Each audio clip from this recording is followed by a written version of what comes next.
Victoria Shaw tears the check in half. $10 million. Ripped down the middle like garbage. She looks the black man dead in his eyes and tears it again. 4 pieces now. Then she throws them at his chest. Fraud! Thief! Get this black man out of my bank! The paper falls onto Marcus Webb's shoes, onto his father's old briefcase, onto 5 years of 18-hour days and 3 a.m. code sessions, and a dead wife's last words. You're gonna be somebody, baby. 12 white customers stand frozen. Nobody moves. Nobody speaks. The door swings open. Her boss walks in, sees the torn paper, sees Marcus. His face goes white. Mr. Webb, his voice shakes. Sir? 1 word. Too late. 52 minutes too late. Why did her boss just bow to the man she humiliated? Who is Marcus Webb? Stay. Because that word, sir, just destroyed everything. Comment your city. Let me see how far this story reaches. The alarm hits at 5:15 a.m. Marcus Webb is already awake, has been for 11 minutes, staring at the ceiling, running numbers in his head. $10 million. 7 zeros. Today he deposits it. Today it becomes real. Daddy? His daughter Zoe stands in the doorway. 9 years old, hair still messy from sleep. Hey, baby, why you up so early? Couldn't sleep. She walks over, climbs onto the bed, sits cross-legged facing him. Today's the bank day, right? Yeah. You nervous? Marcus sits up, looks at his daughter. She's got her mother's eyes, Linda's eyes. 4 years gone now, and those eyes still punch him in the chest every single morning. A little, he admits. Why? It's your money. You earned it. Out of the mouths of babes. You're right, Zoe. I did earn it. Then why would you be nervous? Because I'm black, baby. Because I've watched men like me get questioned and doubted and searched and humiliated for having things that people think we shouldn't have. He doesn't say that. Just big day jitters. You know how it is. Like before my piano recital? Exactly like that. Zoe nods seriously. I threw up before my recital. I remember. Don't throw up at the bank, Daddy. Marcus laughs. First real laugh in days. I'll try not to. Promise? Promise. Zoe studies his face for a long moment. Then, Mommy would be really proud of you. The words hit him like a truck. Yeah? She told me. Before she got really sick. She said you were going to change the world, and I should watch close so I don't miss it.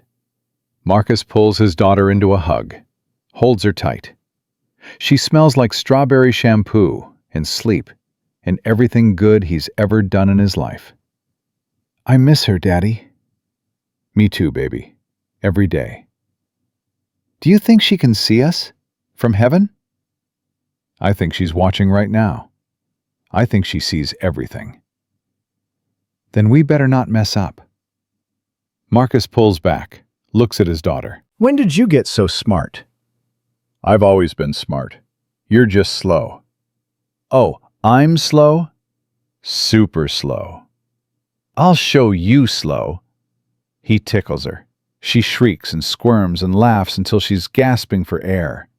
Okay. You're not slow. You're very fast. The fastest. Marcus stops. Zoe catches her breath, grimming. Go get ready for school, he says. Bus comes at 8. Will you be home when I get back? Should be. And hey. Yeah? Ice cream for dinner tonight. To celebrate. Zoe's eyes go wide. Really? Really. Any flavor? Any flavor. Even cookie dough? Even cookie dough. Zoe throws her arms around his neck. Best daddy ever. Remember that when you're 16 and hate me. I could never hate you. She runs off to get ready. Marcus sits on the edge of the bed, alone now, the weight of the day settling onto his shoulders. He looks at the closet, at the briefcase on the top shelf. His father's briefcase. Gerald Webb worked at Morrison Manufacturing for 38 years. Same machine, same shift, same lunch pail every day. He never complained, never called in sick, never asked for more than he'd earned. When Marcus was 12, some kids at school told him his father was just a factory worker. Marcus came home crying. Gerald sat him down at the kitchen table. Son, what do you think I'd do at that factory? You make parts? I make parts that go into machines that go into hospitals. Those machines keep people alive. Babies, grandmothers, soldiers coming home from war. I never met any of them. Never will. But every single day, I go to work knowing that something I built with these hands is keeping somebody's loved one breathing. Gerald held up his hands, calloused, scarred, strong. There's no such thing as just anything, Marcus. A man's work is his legacy. Don't ever let anyone make you feel small for what you do. And don't ever make anyone else feel small either. Yes, sir. Now eat your dinner. Gerald died 14 years later. Heart attack. Quick. No warning. No goodbye. Left Marcus the briefcase and one piece of advice, written on a note tucked inside. Don't let anyone make you small. Marcus carries that briefcase to every important meeting, every pitch, every moment when the world tries to tell him he doesn't belong. Today, he carries it to the bank. Inside the briefcase, the check, $10 million. Business registration, Webb Technologies, LLC. Acquisition documents, signed by Premier Logistics. Tax returns, 5 years. Bank statements, 5 years. 2 forms of ID. He shouldn't need all this. Nobody should need to bring their entire life history to deposit a check. But Marcus has heard the stories. His college roommate, Deshaun, tried to deposit an insurance settlement, $15,000. Cops called. Handcuffed in the lobby. Released 2 hours later with an apology. His business partner David's cousin, Marcus, bought a car with cash. Dealer called the feds. Investigated for 3 months. Found nothing. No apology. His own father. Cashed his pension check in 1987. Bank held it for 2 weeks. Verification purposes.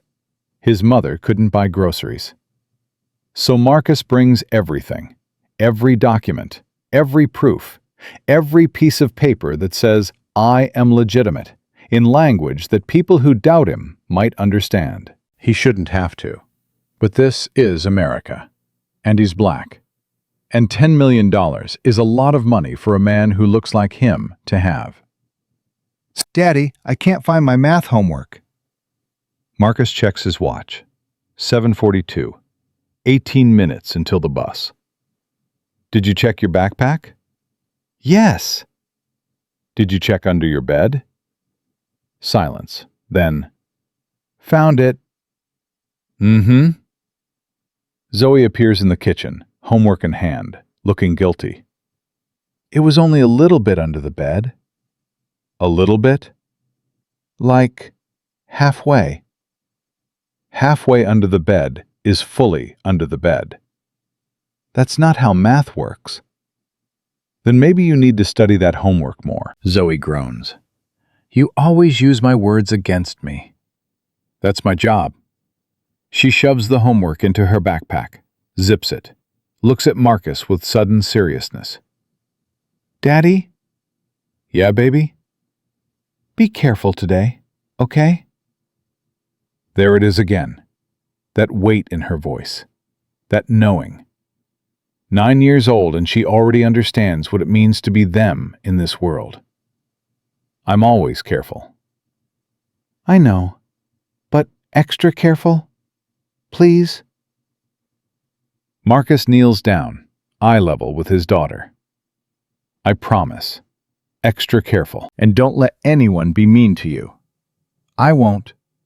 And if they are mean, you tell them your daughter said they're not allowed. Marcus smiles. I'll tell them exactly that. The bus honks outside. Go, learn things. Make me proud. Zoe hugs him fast and fierce. Love you, Daddy. Love you more. Love you most. Love you infinity. That's cheating. Life's not fair. Go. She runs out the door. Marcus watches through the window as she climbs onto the bus. Waves. The bus pulls away. Quiet now. Just Marcus and the briefcase and $10 million. The drive takes 18 minutes. First Heritage Bank, Financial District. Glass and marble and promises of professionalism. Marcus parks at 12:13 p.m. Lunch rush. The bank is crowded. Good. Witnesses. He doesn't know why that word pops into his head. Doesn't know why his gut is tight. Doesn't know why Zoe's words keep echoing. Be careful. Extra careful. But he's learned to trust his gut. 5 years of business taught him that. He grabs the briefcase, walks toward the glass doors, stops, looks at his reflection. Clean shave, pressed shirt, professional. He doesn't look like $10 million. Never cared about flashy clothes or expensive watches, but he looks respectable. That should be enough. Push through the doors. The lobby smells like paper and floor polish. 12 people in line, 3 tellers working. Marcus waits, watches. An elderly white woman approaches counter 2, deposits a check, shows one ID. Smiles exchanged. 30 seconds. Done. A white man in a suit. Counter 1. Cash deposit. Thick envelope. No questions. 20 seconds. Done. The line moves. 8 people. 7. 6. Marcus studies the tellers. Reads the name badges. Counter 1. Jennifer Mills. Young. Seems friendly. Counter 2. Robert Torres. Efficient. No nonsense. Counter 3. Victoria Shaw. Branch manager. Something about her face makes Marcus uneasy. The set of her jaw. The way her eyes sweep over customers before they reach her window. Assessing. Judging. 5 people. 4. 3. Next, please. Counter 3. Victoria Shaw. Marcus takes a breath, walks forward. Good afternoon. I'd like to deposit this check. He places it on the counter. $10 million. Victoria looks at the check. Then she looks at Marcus. The change is instant. Her smile stays fixed, but her eyes go cold. That flicker of doubt. That silent calculation. Black man plus large check equals problem. Marcus has seen that look his entire life. Can I see some identification? Of course. He hands over his driver's license. Victoria studies it, types something into her computer, frowns. Do you have another form of ID? Already starting. Yes. He hands her his passport. Victoria examines it, holds it up next to his face, comparing. The gesture is deliberate, public. The customers behind him are watching now. Do you have documentation for this check? What kind of documentation? Business papers, tax returns, something that proves... Proves what? Victoria's smile tightens. Proves the source of funds. Standard procedure for large deposits. Marcus opens the briefcase, places documents on the counter. Business registration, acquisition paperwork, tax returns. 5 years of records, he says. Is that sufficient? Victoria barely glances at them. I'm going to need to call our fraud department. Fraud department. Standard procedure. You keep saying that. Sir, that woman behind me deposited a check 10 minutes ago. I watched. You asked for one ID. No fraud department. Why is my deposit different? Victoria's face hardens. Are you accusing me of something? I'm asking a question. Security? She says it loud enough for the entire lobby to hear. Security, can you come to counter 3, please? A guard approaches. Thomas Mitchell, 50-something, 20-year veteran. His hand doesn't go to his weapon, but his posture says, ready. Everything okay, Miss Shaw?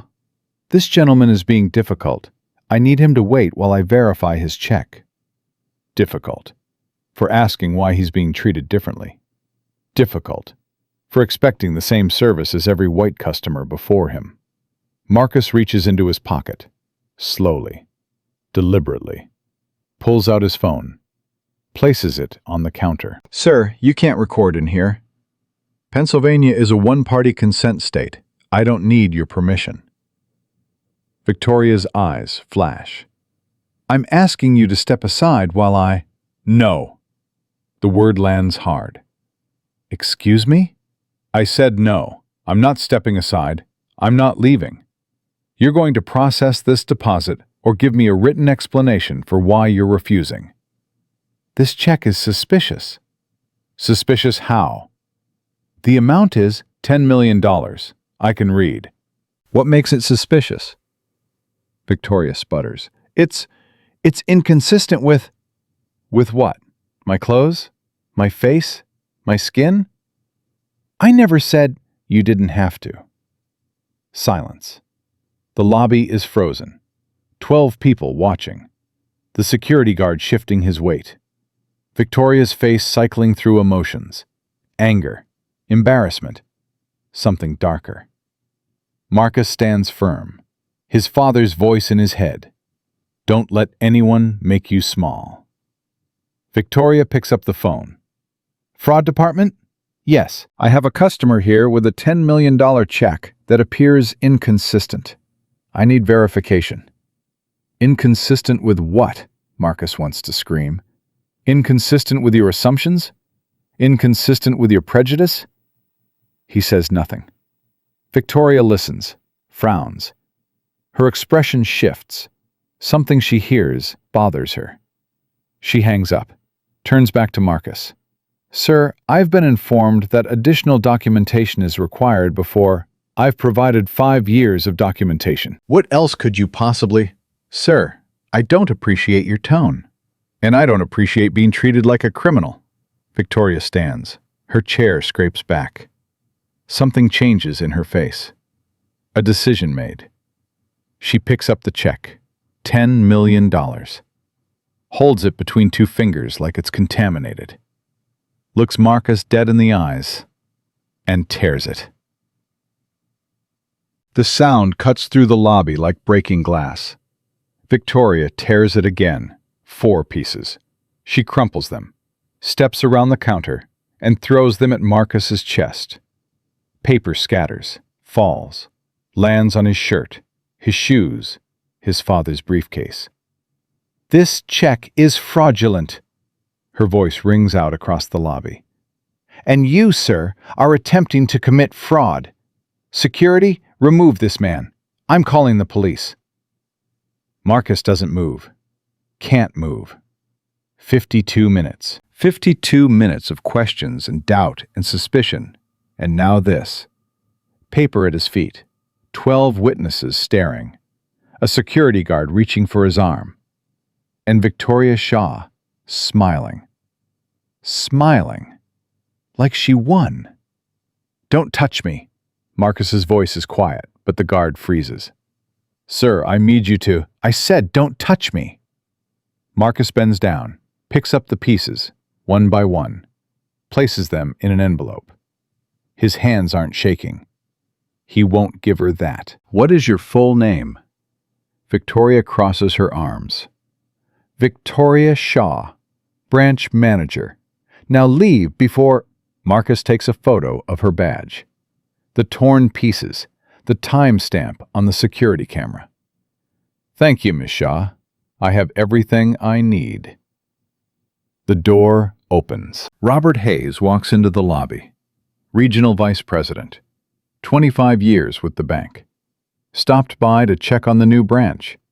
Routine visit. He walks into chaos. 12 frozen customers. Security at counter 3. A black man with paper in his hands. His branch manager red-faced and shouting. "I said call the police! This man—" Robert sees the black man's face. His stomach drops. No. No, no, no. "Mr. Webb." The name comes out strangled. Victoria stops mid-sentence, confused. "Sir?" The lobby goes silent. Robert steps forward. His legs feel like concrete. "Mr. Webb." He clears his throat, forces the next word out. "Sir." "Sir." Victoria's face goes white. The security guard steps back. The 12 customers exchange glances. "Sir." Not "this gentleman," not dismissive, not condescending. "Sir." With respect, with recognition, with fear. Marcus turns slowly, looks at Robert Hayes. His face reveals nothing. "Mr. Hayes, we met at the FinTech conference last year. I pitched you banking services. You were very—" Robert swallows. "Very gracious." Marcus remembers. Robert Hayes talked about relationship banking. Personalized service, treating every customer with respect.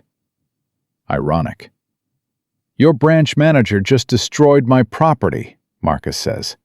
"Accused me of fraud, called security, threatened to have me arrested." Robert's eyes drop to the floor, the torn pieces in Marcus's envelope. "I can explain." "Explain what?" Marcus steps closer. "Explain why your manager assumed a black man couldn't have $10 million. Explain why she didn't make one phone call before tearing up my check. Explain why Sir came 52 minutes too late." Robert opens his mouth. Nothing comes out. Victoria tries. "Sir, I was following protocol." "What protocol?" Robert turns on her, his voice sharp. "What protocol tells you to destroy a customer's property? What protocol tells you to call security for a deposit? What protocol?" Victoria stares. She's never heard him use that tone. He was being difficult." "He was being a customer. A customer you profiled. A customer you humiliated. A customer who—" Robert stops, breathes, turns back to Marcus. "Mr. Webb, sir, please, let me make this right." Marcus looks at him, at Victoria, at the 12 witnesses who watched and said nothing, at the security guard who followed orders, at his father's briefcase with torn paper inside. "You can't make this right." Marcus walks toward the door. "Mr. Webb, please." Marcus stops, turns back one last time. That word, sir. It came at minute 52, after she called me a criminal, after she threw my check at my chest, after she humiliated me in front of every person in this lobby. His voice is steady, cold. "You said sir when it was too late to matter. You gave respect to the man you recognized, the CEO, the entrepreneur. But the man who walked in 52 minutes ago, the black man with a check, that man didn't deserve sir, not until you showed up." Robert says nothing. "That's the problem," Marcus continues. "Respect shouldn't require recognition. Dignity shouldn't need credentials. Sir should be default, not apology." He pushes through the glass doors. Gone. Robert Hayes stands in the lobby, paper on the floor, 12 witnesses staring, Victoria Shaw trembling, the security camera recording everything. And somewhere out there, a man with 52 minutes of audio and a very good reason to use it. Robert looks at Victoria. My office. Now. Sir, I can explain. Now. She walks past him, shoulders tight, still not understanding. Robert bends down, picks up a piece of torn paper from the floor. $10 million. Destroyed by assumption. His phone buzzes. Text from corporate. Routine check-in. Everything okay at the new branch? Robert stares at the message. Everything okay? No. Nothing will ever be okay again. And this is only the beginning. Marcus sits in his car for 15 minutes, hands on the steering wheel. Not shaking from fear, shaking from rage. The envelope sits on the passenger seat. 4 pieces of paper. $10 million, torn apart by a woman who looked at him and saw a criminal. His phone buzzes. Text from David Chen, his business partner. How'd it go? Check deposited? Marcus stares at the message. Types nothing. Another buzz. Marcus, you there? He turns off the phone. The parking garage is quiet. Concrete and shadows and the distant hum of traffic. Marcus closes his eyes, breathes, tries to slow his heartbeat. 52 minutes. He replays it in his head. Every question, every demand, every look of suspicion. Can I see identification? Another form of ID? Do you have business documentation? Security to counter 3, please. And then the sound. Paper tearing. His future ripped in half. In quarters. Thrown at his chest like garbage. Fraud! Thief! Get this black man out of my bank! Marcus opens his eyes. His father's briefcase sits on the passenger seat. Worn leather. Cracked corners. 40 years of dignity in that case. Don't let anyone make you small. Victoria Shaw tried. She failed. Marcus picks up the envelope, opens it, looks at the 4 pieces of his check. $10 million. Worthless now. Just paper. But the recording on his phone? That's worth everything. He starts the car. Time to decide what comes next. The drive home takes 23 minutes. 5 longer than usual. Marcus takes the long way. Needs time to think. His phone sits dark on the passenger seat. He knows it's blowing up. David, his lawyer. Maybe news already spreading somehow. Let it wait.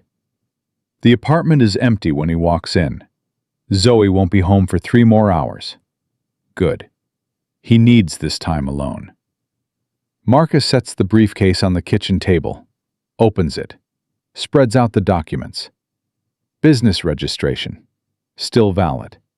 Acquisition papers, still signed. Tax returns, still legitimate. Bank statements, still showing 5 years of honest work. None of it mattered. Victoria Shaw saw black skin and made her decision. Marcus picks up his phone, powers it on. 17 missed calls. 32 text messages. He ignores them all. Opens the recording app instead. 52 minutes and 18 seconds. He hits play. Good afternoon. I'd like to deposit this check. His own voice. Calm. Professional. Can I see some identification? Victoria's voice. Already suspicious. Already judging. Marcus listens to the whole thing. Every question, every demand, every escalation. The moment she called security, the moment she picked up the phone, the moment paper tore. This check is fraudulent, and you, sir, are attempting to commit fraud. He pauses the recording, sits in silence. The refrigerator hums. The clock ticks. Somewhere outside, a car horn blares. Marcus thinks about his options. Option 1. Call Premier Logistics. Get the check reissued. Deposit it somewhere else. Move on with his life. Option 2. Call a lawyer. File a complaint. Seek justice. Option 3. Go public. Share the recording. Let the world hear what happened. His phone buzzes again. Unknown number. He answers. Mr. Webb, this is James Anderson. Please don't hang up. Who? Regional VP, First Heritage Bank. We met at the FinTech conference last year. I was at the branch today. I saw what happened. I need to explain. You mean you saw the end? You missed the 52 minutes before. Silence. Mr. Webb, please. Let me make this right. Make it right how? Meet with me. Tomorrow. Anywhere you want. I'll explain everything. I'll apologize properly. I'll do whatever it takes. Whatever it takes. Yes. Will you fire her? Silence. Longer this time. That's a personnel matter. I can't discuss. You can't fire a woman who destroyed my property and called me a criminal in front of 12 witnesses. I didn't say that. I said I can't discuss personnel matters. But I can promise you a full investigation. I can promise accountability. Accountability. Marcus tastes the word. It tastes like nothing. Mr. Webb, I know you're angry. You have every right to be. But please, don't make any decisions tonight. Don't call anyone. Don't post anything. Give me 24 hours. 24 hours to do what? To show you we take this seriously. To prove this isn't who we are. It's exactly who you are. Your manager proved it. One manager. One terrible decision. That's not one manager who's been with your bank for 16 years. 16 years of making decisions. You think today was the first time? Silence again. Marcus continues. I'm going to find out. I'm going to look into every complaint filed against her. Every customer she questioned.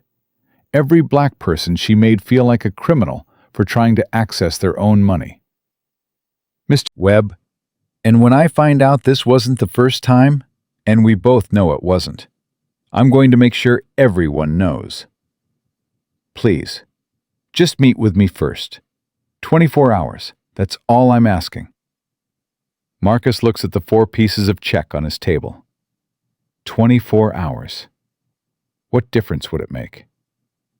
Tomorrow, 10 a.m., coffee shop on Market Street. Thank you. Thank you, Mr. Webb. I'll be there. And I'll have answers. You better. Marcus hangs up, stares at the phone. 24 hours. He opens his laptop, types, Banking discrimination, Philadelphia.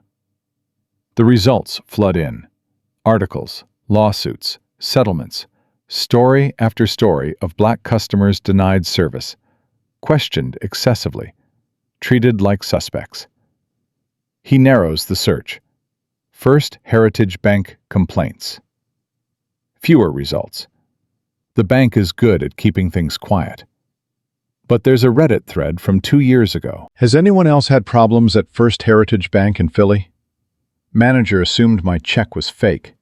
Made me provide tax returns for a $5,000 deposit. I'm black. My white friend deposited $10,000 the same day. Only showed driver's license. 14 replies. Same thing happened to me. Different branch, same treatment. They held my deposit for 2 weeks. Verification purposes. I'm a doctor. I closed my account after they called security on my husband. He was depositing his paycheck. Marcus screenshots everything, creates a folder on his desktop, labels it Evidence. His phone buzzes. Text from an unknown number. Mr. Webb, this is Jordan Hayes, civil rights attorney. We met at the Economic Summit last year. Just heard something happen at a bank today. If you need representation, call me. No fee unless we win. Jordan Hayes. Marcus remembers him. Sharp, aggressive, built his career on discrimination cases. Banks, employers, housing. He doesn't lose often. Marcus saves the number. Doesn't call yet. He has 24 hours. Might as well use them. 3 hours later, Zoe bursts through the door. "Daddy, I got an A on my math test." Marcus closes the laptop, pushes away the anger, puts on his father face. "That's my girl. Let me see." Zoe runs over, waves the test paper. Red A+ at the top. Smiley face from the teacher. "Mrs. Patterson said I was the only one who got the bonus question right." What was the bonus question? What's 147 times 23? And you knew that? I used the trick you taught me. Break it into pieces. 147 times 20 plus 147 times 3. That's my genius, Zoe beams. Then her face changes. She looks at the kitchen table. The documents spread out. The envelope with torn paper inside. "Daddy, what's that?" Marcus moves to block her view. Too late. Is that your check? Why is it ripped up?" "It's nothing, baby." "It's not nothing. That's your check. Your big check. Why is it in pieces?" Marcus kneels down, eye level with his daughter. "Something happened at the bank today." "What happened?" "A lady. She made a mistake." "What kind of mistake?" "She thought the check wasn't real." "But it is real." "I know." "You showed her your papers and stuff?" "I showed her everything." "Then why did she think it wasn't real?" Marcus hesitates.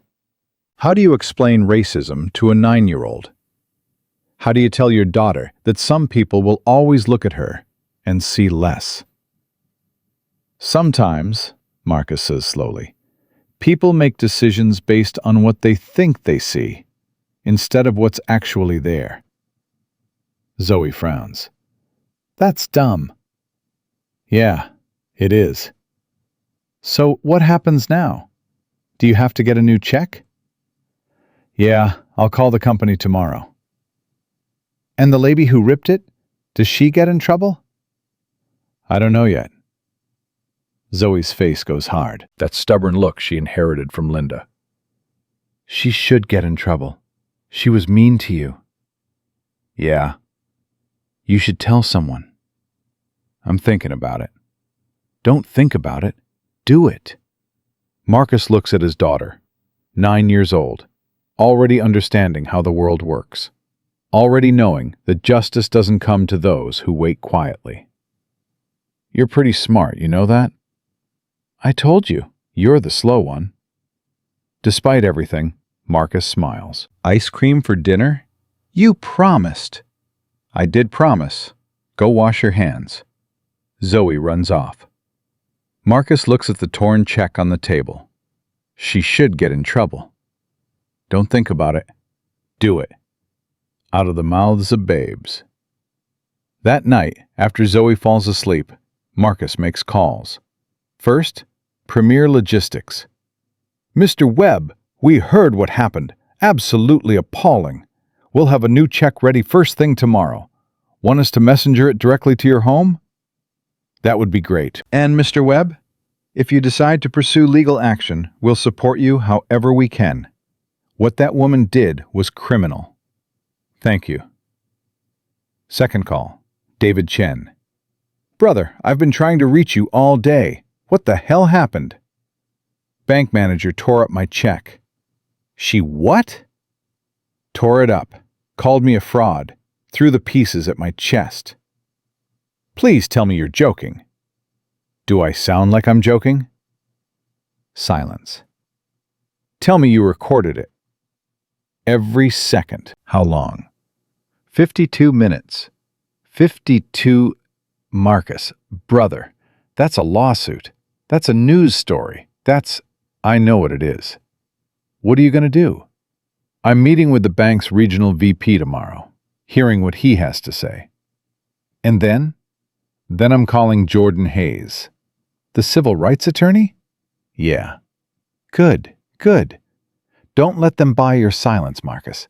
This isn't just about you. You know that, right? I know. Every black man who's ever been questioned, every black woman who's ever been doubted, every single one of us who's ever walked into a bank or a store or a restaurant and felt those eyes on us. You're carrying all of them right now. That's a lot of weight. You've been carrying weight your whole life. This is no different. Marcus looks at his father's briefcase. I'll call you tomorrow, after the meeting. I'll be waiting. Third call, Jordan Hayes. Mr. Webb, I was hoping you'd call. How did you hear about this? Word travels fast in certain circles, especially when it involves First Heritage Bank. Why especially them?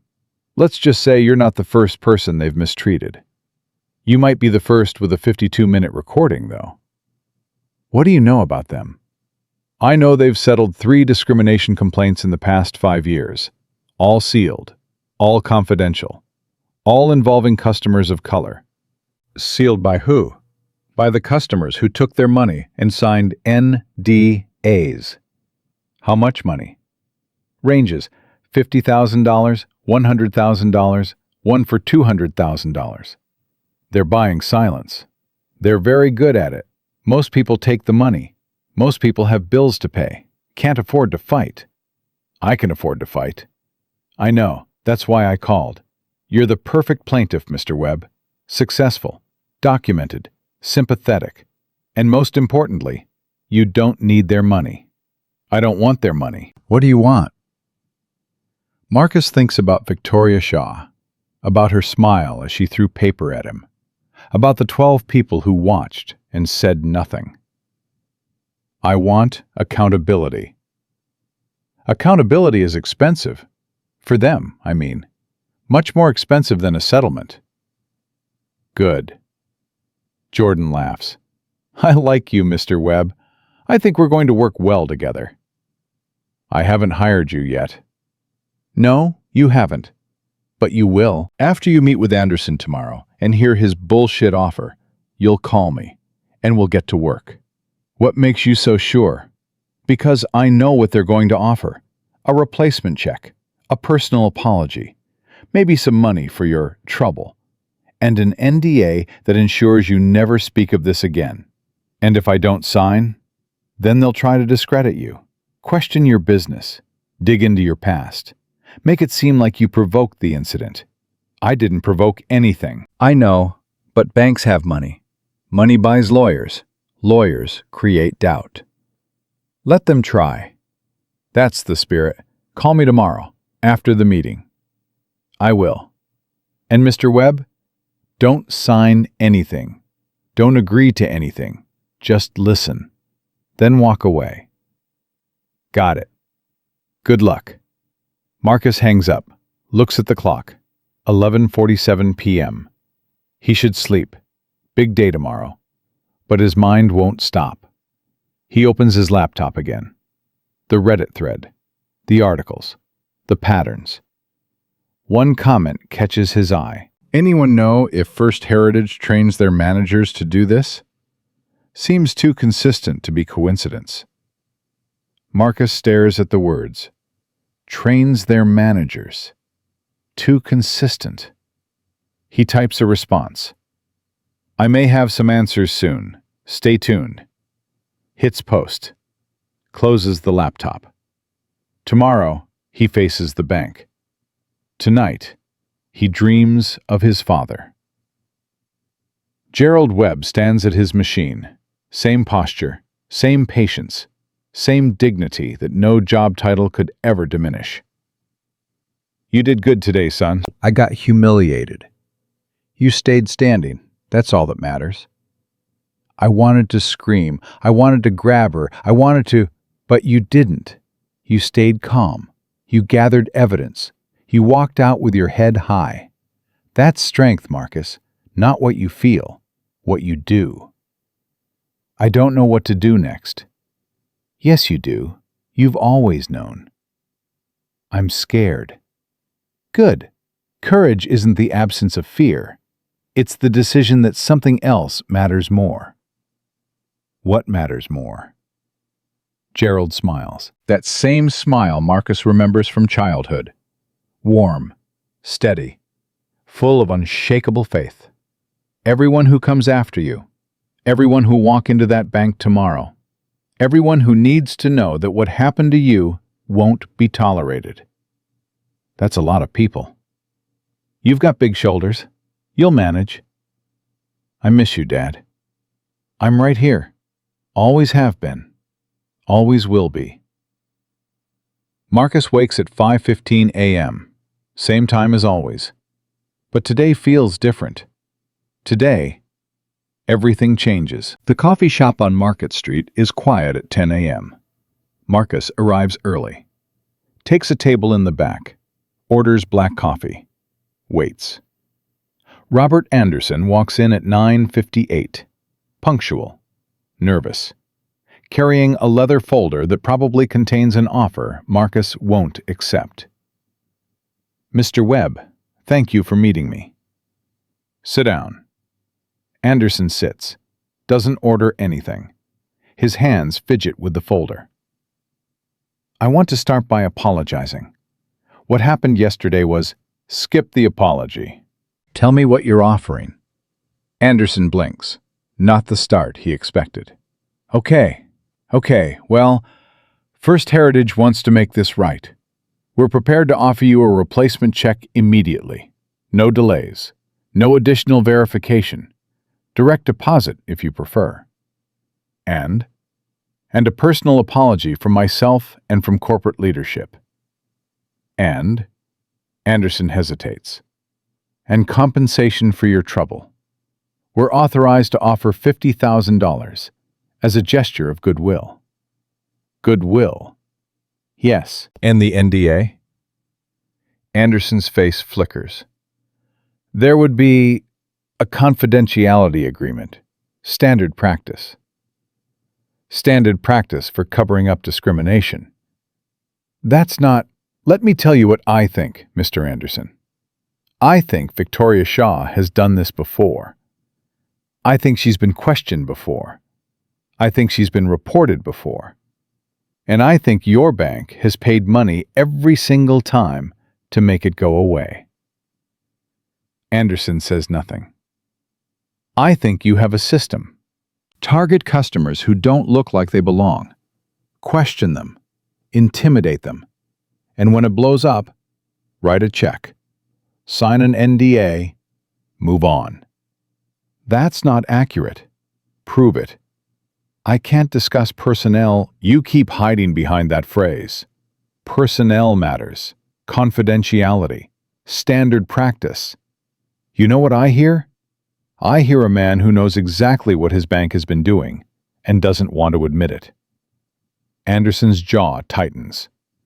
Mr. Webb, I came here in good faith. No, you came here to buy my silence, same as you bought everyone else's. That's not... How many? How many complaints against Victoria Shaw specifically? Silence. How many settlements? How many NDAs? How many black customers walked out of that bank feeling exactly what I felt yesterday? I can't or won't. Anderson's face is red now. Frustrated. Trapped. I'm trying to help you, Mr. Webb. No, you're trying to help yourself. You're trying to help your bank. You're trying to make this problem go away before it becomes a bigger problem. And what's wrong with that? What's wrong with resolving this quietly? You get your money, you get compensation, everyone moves on. Everyone except the next person. What? The next black man who walks into that bank. The next black woman who tries to deposit a check. They don't move on. They get Victoria Shaw. They get the same questions, the same suspicion, the same humiliation. And you know why? Anderson says nothing. Because you made it go away. Because you wrote a check instead of fixing the problem. Because silence is cheaper than change. Marcus stands. Keep your $50,000. Keep your apology. Keep your NDA. Mr. Webb, please. I'm going to find out how many people your bank has silenced. I'm going to find every settlement, every complaint, every victim. And then I'm going to make sure the whole world knows. You'll never get access to those records. Watch me. Marcus walks toward the door. Mr. Webb! He stops, doesn't turn around. If you go public with this, we'll fight. We have lawyers, resources. We'll make this very difficult for you. Marcus turns, looks at Robert Anderson. My father worked in a factory for 38 years. Same machine, same shift, same lunch pail. Every single day, people told him he was just a factory worker. Just. Like his work didn't matter. Like his dignity didn't count. Marcus steps closer. He never let them make him small, and neither will I. This isn't about being small. This is about being smart. Take the settlement. Move on with your life. You still don't understand. Then explain it to me. This isn't about me anymore. It stopped being about me the moment your manager threw that paper at my chest. Now it's about everyone who's been made to feel like they don't belong. Everyone who's been questioned and doubted and humiliated for the crime of existing while black. Marcus opens the door. That's who I'm fighting for, and no settlement is going to stop me. He walks out, doesn't look back. Behind him, Robert Anderson sits alone, the leather folder unopened, the $50,000 refused, and the knowledge that everything is about to change. His phone buzzes. Text from corporate. How did the meeting go? Is this contained? Anderson stares at the message. Contained. Like Marcus Webb is a fire to be put out. He types back. We have a problem. Sends it, orders coffee, and waits for the storm. Marcus sits in his car outside the coffee shop, dials Jordan Hayes. How did it go? They offered $50,000 and an NDA. Predictable. What did you say? I said no. Good. What did he say? He said they'd fight.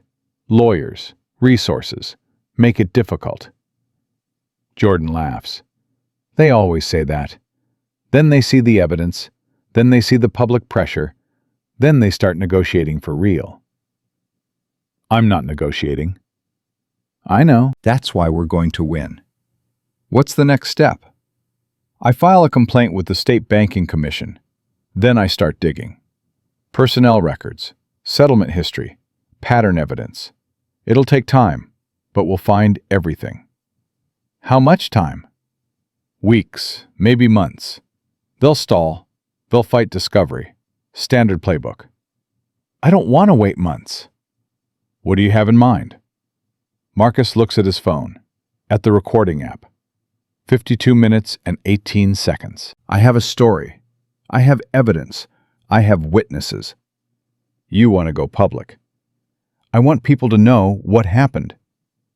That's risky. Once it's out there, you can't control the narrative. The bank will spin it. They'll attack your credibility. They'll make you the villain. Let them try. You're sure about this? My daughter asked me last night what I was going to do. 9 years old, and she said, "Don't think about it. Do it." She understood better than any of us. Smart kid. She's her mother's daughter. Silence. All right, Jordan says. If we're doing this, we do it right.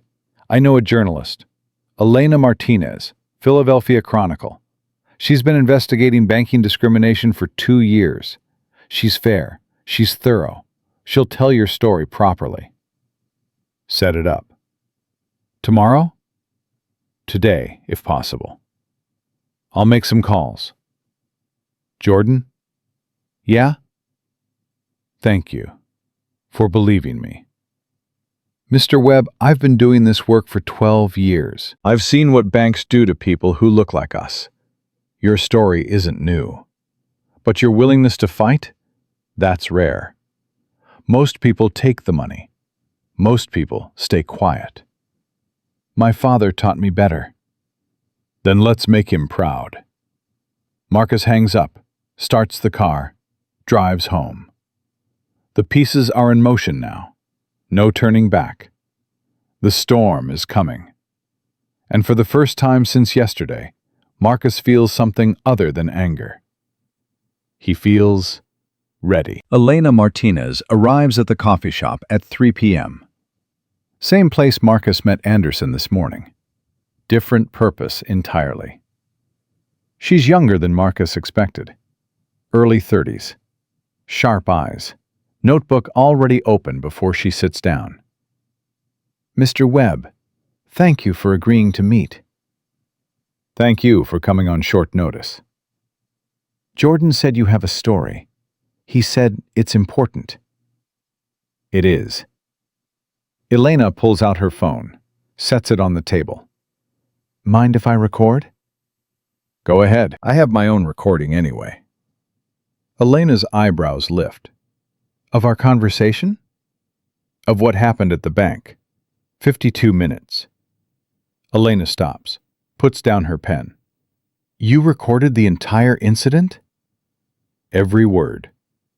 Can I hear it? That's why I'm here. Marcus pulls out his phone, opens the recording app, hits play. Good afternoon. I'd like to deposit this check. Elena listens. Her face changes as the recording progresses. Neutral at first, then concerned, then angry. When Victoria's voice says, "Security to counter 3, please," Elena shakes her head. When the sound of paper tearing cuts through, she closes her eyes. When the pieces hit Marcus's chest, she whispers, "Jesus." And when Robert Anderson says, "Mr. Webb, sir," Elena looks up at Marcus with something like awe. 52 minutes, she says quietly. 52 minutes and 18 seconds. And the sir came at the end. After everything else. Elena sits back, processes what she just heard.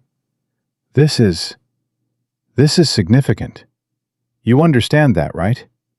This isn't just your story. This is evidence of systemic discrimination. I know. First Heritage has been on my radar for 2 years. 3 settlements that I know of. All sealed. All involving customers of color. But I've never been able to prove a pattern. The victims took the money and signed NDAs. I was offered $50,000 this morning. And you turned it down. I did. Elena studies him. Why? Because silence protects systems, and I'm done protecting systems that don't protect us. Elena picks up her pen again. Tell me everything, from the beginning. Marcus tells her. The alarm at 5:15. Zoe making burned toast. His father's briefcase. The drive to the bank. The first question about ID. The second. The third. The security guard.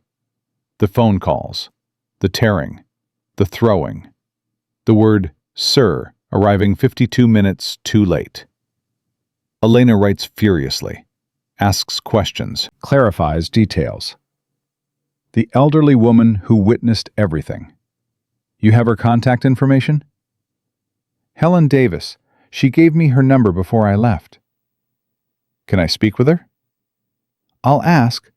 I think she'll say yes. What about the other customers, the 12 witnesses? I don't have their information, but the bank does. Security cameras caught everything. They'll fight releasing that footage. Let them fight. Elena puts down her pen, looks at Marcus directly. Mr. Webb, I need to be honest with you. If I publish this story, your life changes. Forever. You become the face of banking discrimination in Philadelphia, maybe nationally. The bank will come after you. They'll dig into your past, your business, your personal life. They'll try to find anything they can use against you. I understand. Do you have anything in your past they could use? I'm a black man who built a software company from nothing, raised a daughter alone after my wife died, paid my taxes, followed the law. The worst thing I've ever done is get a parking ticket in 2019. They'll still try. Let them. Elena nods slowly. Jordan said you were ready. I believe him now. How long until you can publish? I need to verify everything first. Talk to witnesses. Get the bank's response. Check your business records, just to confirm what you've told me. A week, maybe less. A week. I know it feels slow, but if we rush this and get something wrong, they'll use it to discredit the entire story. We have to be bulletproof. Marcus thinks about Victoria Shaw, about Robert Anderson, about every black customer who walked into that bank and felt those eyes on them. A week, but not longer. Not longer. They shake hands. Elena gathers her things, stops at the door. Mr. Webb? Yeah? What your daughter said. Don't think about it. Do it. That's good advice. She's smarter than me. Must run in the family. Elena leaves. Marcus sits alone. The recording's still pulled up on his phone. 52 minutes and 18 seconds. The world is about to hear every word. The next 5 days are chaos. Elena works fast, interviews Helen Davis, tracks down 3 other witnesses from the bank, files public records requests, contacts First Heritage for comment. Jordan Hayes files formal complaints with the Pennsylvania State Banking Commission and the Federal Consumer Financial Protection Bureau. Marcus receives his replacement check from Premier Logistics, deposits it at a different bank. No questions, no security, no "sir" required. The money is in his account now, $10 million. But it doesn't feel like victory.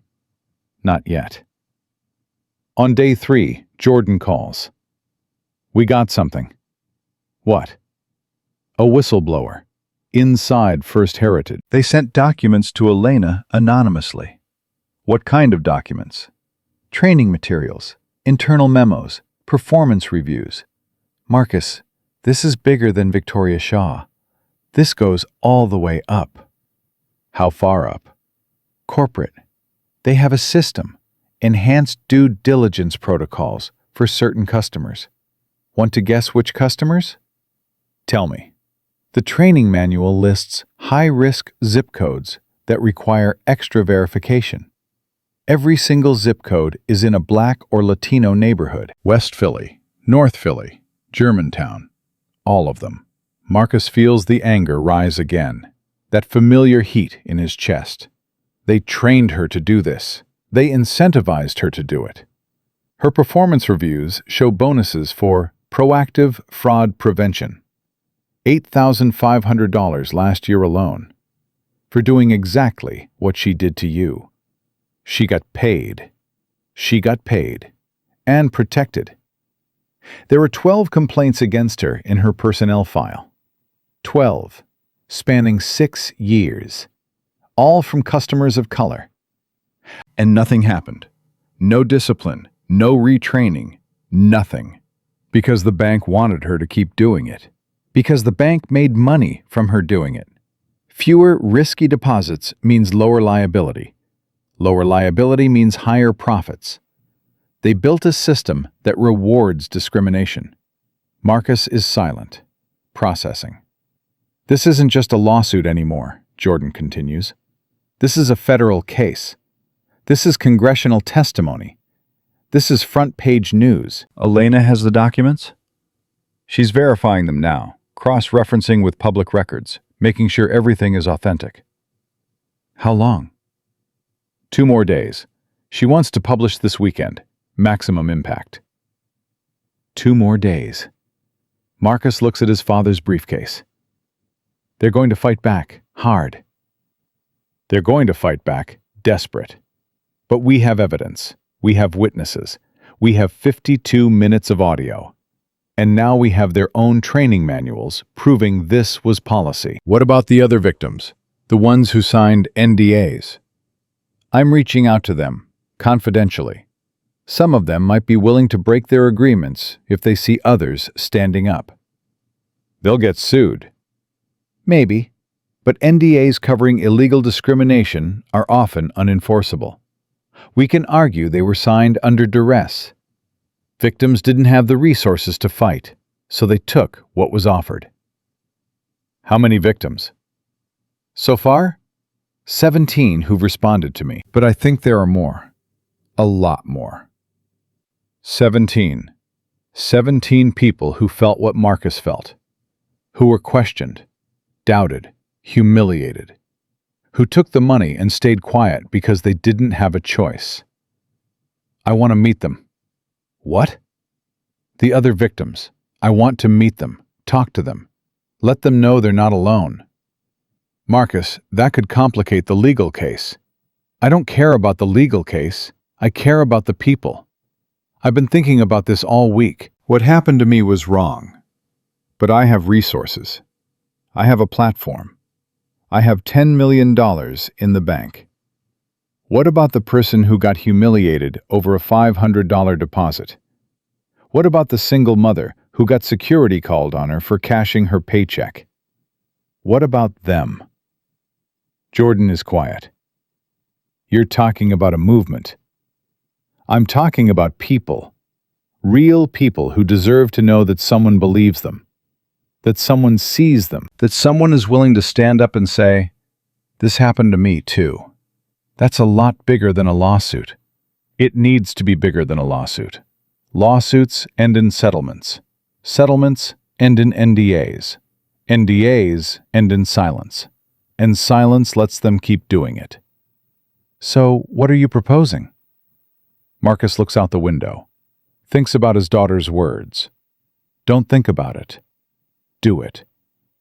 After Elena's story goes live, I want to hold a press conference. Me and any other victim willing to stand up. We tell our stories. All of them. We put faces to the numbers. We make it impossible to ignore. The bank will come after all of you. Let them. Let them sue 17 people for telling the truth. Let them explain to a jury why they're punishing victims for speaking. You understand the risk. I've understood the risk my whole life. Every time I walk into a room where I'm the only black face, every time I reach for my wallet during a traffic stop, every time I try to deposit money I earned. Risk is not new to me, Jordan. This risk is just louder. Silence on the line. Then Jordan laughs, low, admiring. Your father must have been one hell of a man. He was. All right, let's do this. I'll coordinate with the other victims. Elena will publish Saturday morning. Press conference Sunday afternoon. Where? Steps of City Hall. Maximum visibility. Maximum pressure. I'll be there. Marcus? Yeah? Whatever happens, you've already won. You know that, right?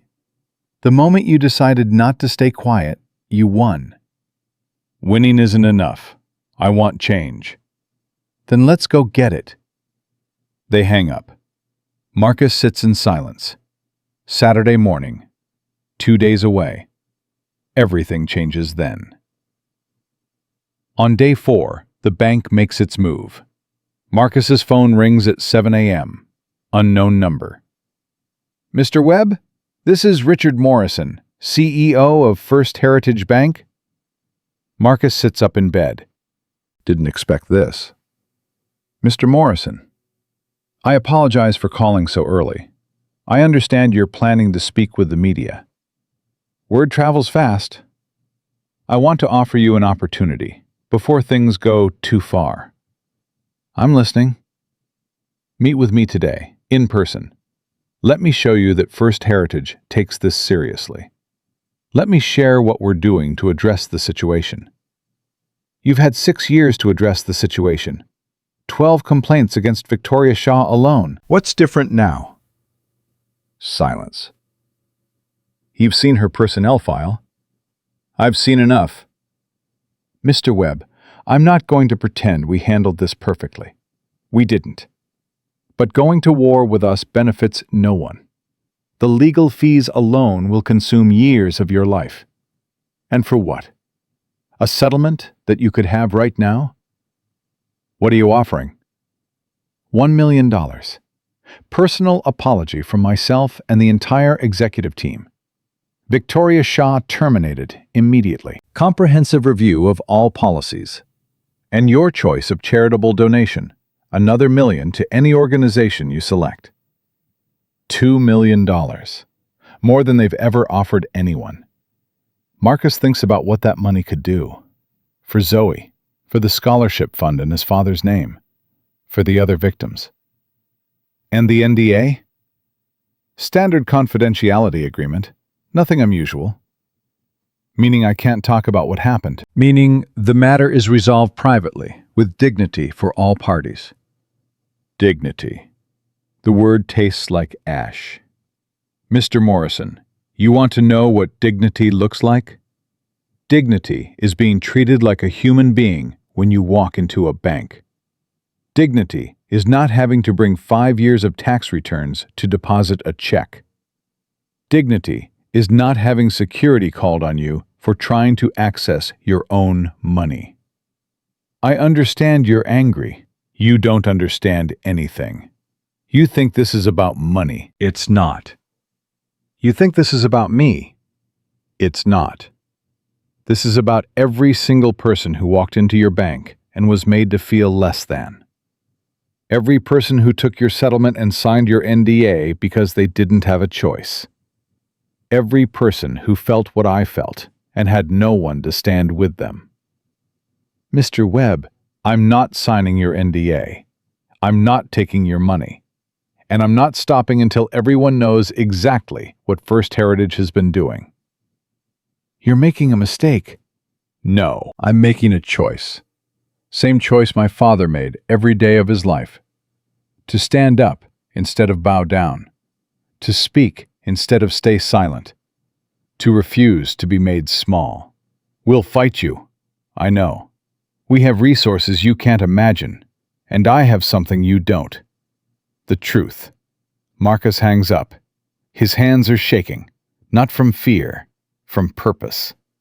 His phone buzzes immediately. Text from Jordan. Morrison called you? How did you know? He called me first. Tried to go over your head. I told him you don't have a price. What did he say? He said, everyone has a price. I said, you're not everyone. Marcus smiles despite himself. What now? Now, we wait. Elena publishes tomorrow. The world finds out Saturday morning. And then, everything changes. I'm ready. I know you are. Friday night. Zoe is asleep. Marcus sits at the kitchen table staring at his phone. Tomorrow, his face will be everywhere. His name. His story. His humiliation played out for the world to judge. He's not afraid of the exposure. He's afraid of what it might mean for Zoe. His phone buzzes. Text from Elena. Story goes live at 6 a.m. You ready? As I'll ever be. Get some sleep. Tomorrow is going to be big. Marcus puts down the phone, walks to Zoe's room, opens the door quietly. She's sleeping, peaceful, unaware of the storm about to break around her.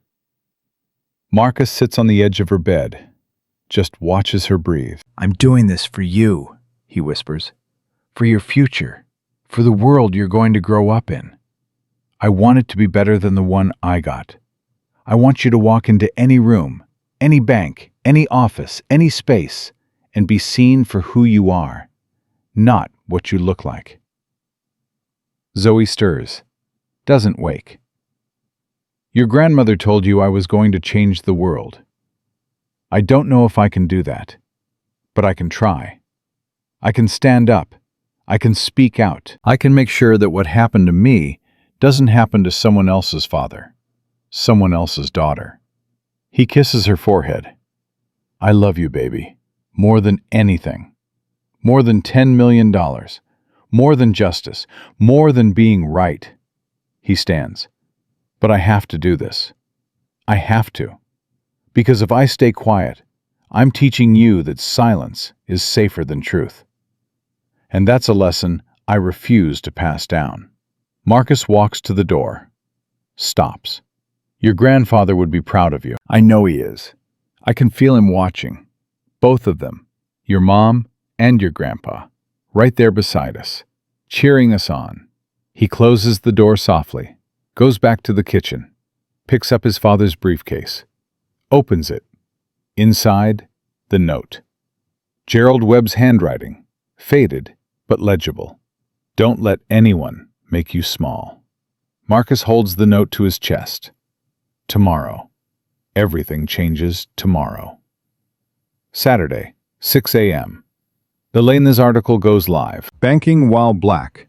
Inside First Heritage Bank's system of discrimination. The headline hits like a thunderclap. The story is comprehensive, devastating, undeniable. Marcus's account of March 14th, the 52-minute recording, excerpts transcribed throughout the article.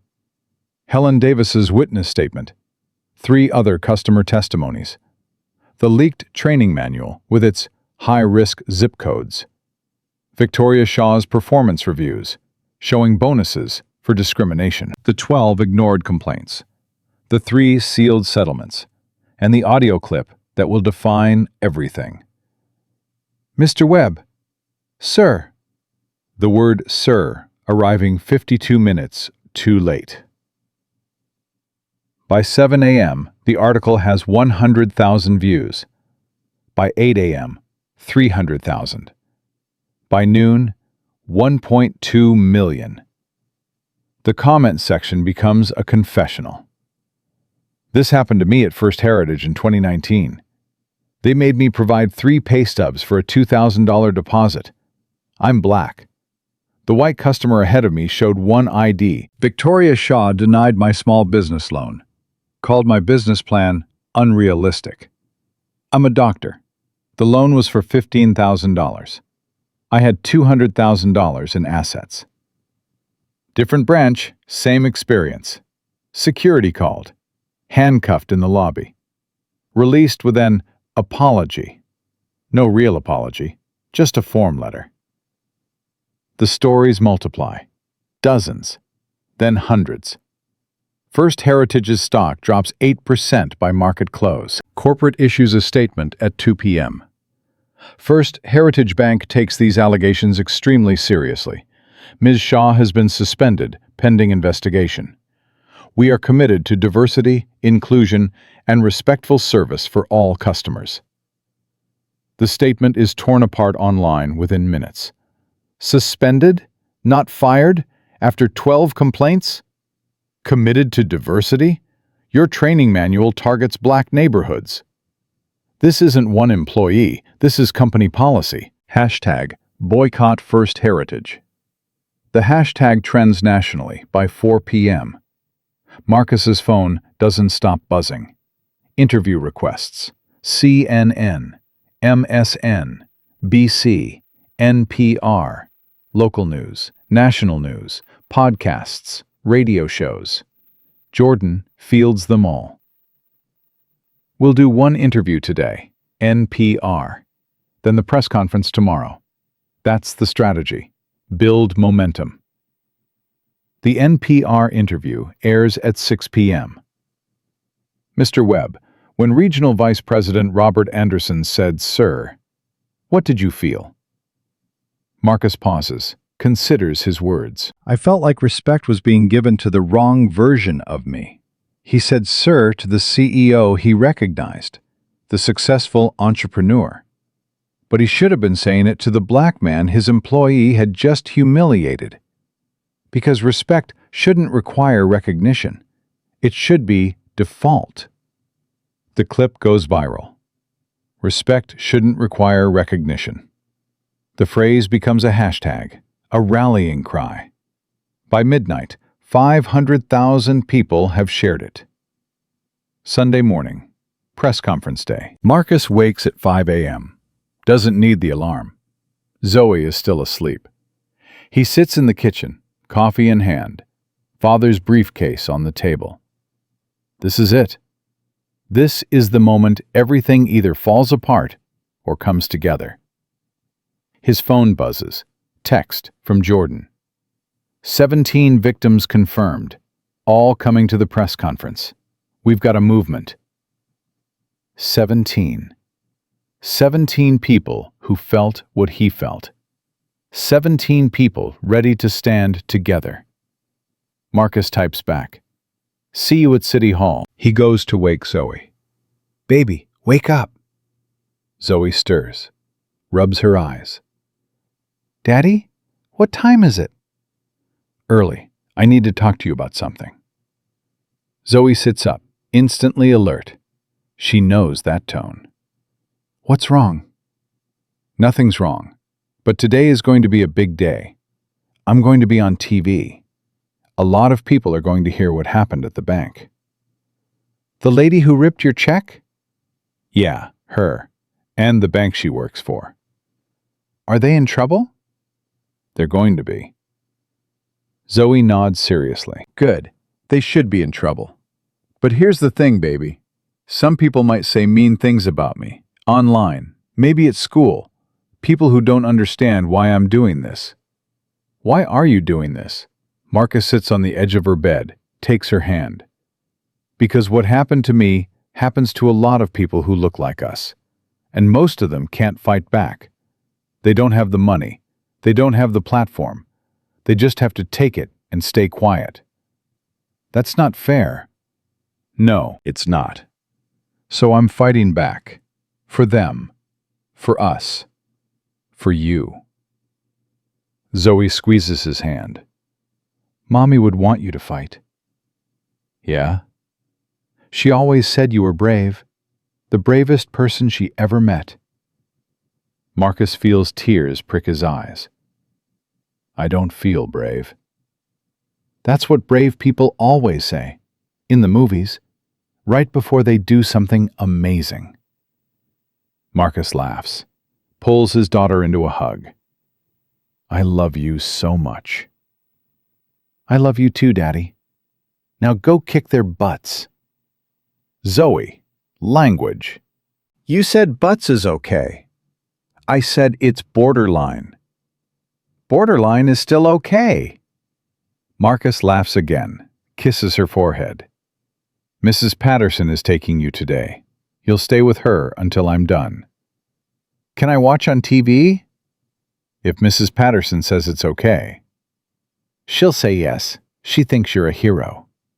She said that? She said, your father is standing up for what's right, and that makes him a hero. Then she gave me extra cookies. Extra cookies? 2 extra. I didn't tell you because I thought you'd be mad about the sugar. I'm more mad that I missed out on cookies. Zoe grins. I'll save you some next time. Deal. Marcus stands. Be good today. I'll be home as soon as I can. Go be brave, Daddy. I'll try. Don't try. Do. Don't think about it. Do it. His daughter, 9 years old, wiser than everyone.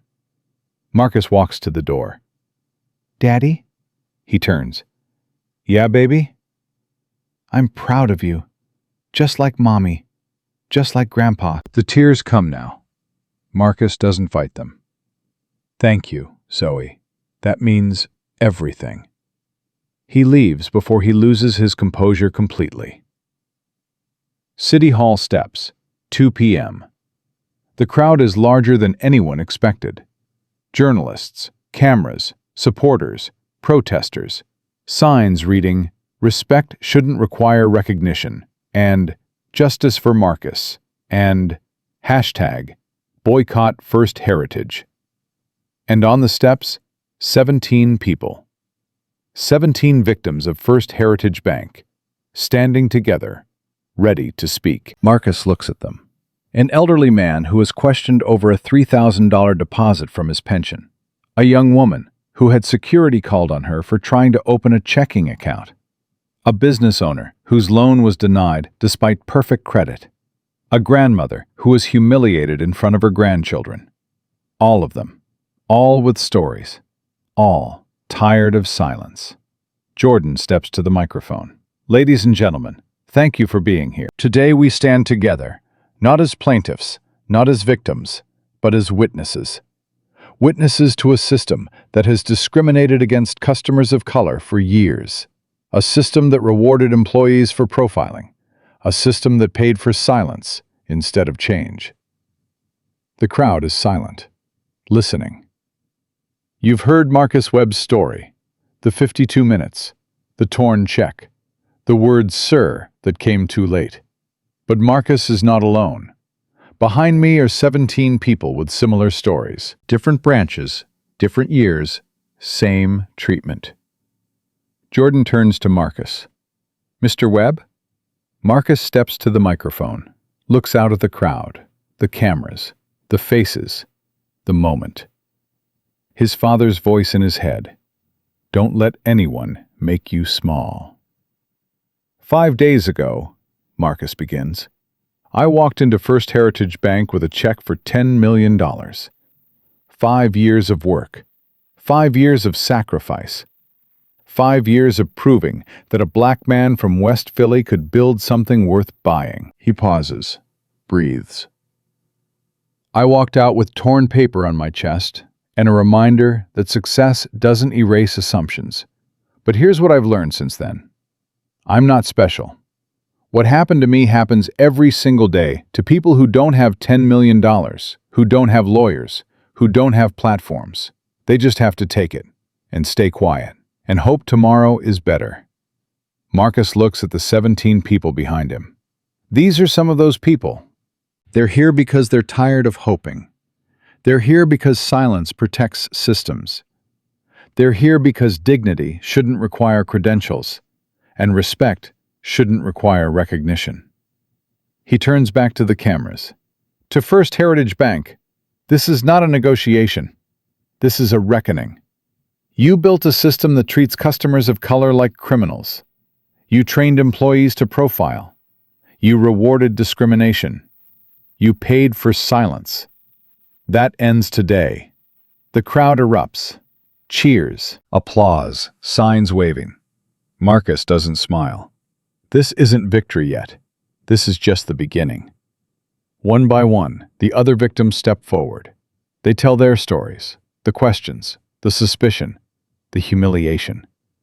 Each story different, each story the same. The cameras capture everything. The world is watching. And somewhere, in a corporate office, Richard Morrison watches too. His phone buzzes. Text from legal. Stock down another 6%. Board calling emergency meeting. Morrison stares at the screen. The man with the torn check is winning, and there's nothing he can do to stop it. The press conference ends at 4:37 p.m. Marcus steps away from the microphone. His legs feel hollow. His throat is raw. But something burns in his chest that wasn't there before. Purpose. Jordan grabs his arm. That was incredible. You know that, right? That was exactly what we needed. It doesn't feel incredible. It feels like the beginning of something I can't control. That's because it is, and that's exactly the point. Marcus looks at the 17 people still standing on the steps. Some are crying. Some are hugging. Some are just staring at the crowd, overwhelmed by the magnitude of what they just did. An elderly man approaches Marcus, 70-something, thin, hands trembling. Mr. Webb? Yes, sir? My name is Walter Jenkins. I was customer number 4, the one who got questioned over a pension deposit. I remember your story. I'm sorry that happened to you. Walter shakes his head. Don't be sorry. I've been carrying that shame for 3 years. Thought it was my fault somehow. Thought I must have done something wrong. Today, standing up there, telling my story, you gave me my dignity back. Marcus doesn't know what to say. Walter continues. My grandson is 12. He asked me why I never go to the bank anymore, why I use only cash. I couldn't tell him. I was too ashamed. But tonight, I'm going to sit him down. I'm going to show him the video of today. And I'm going to tell him that his grandfather stood up. Finally. Walter's eyes are wet. Marcus's are too. Thank you, Mr. Webb. Thank you for not staying quiet. Walter walks away. Marcus watches him go. This is why. This is exactly why. The next 3 days are a blur.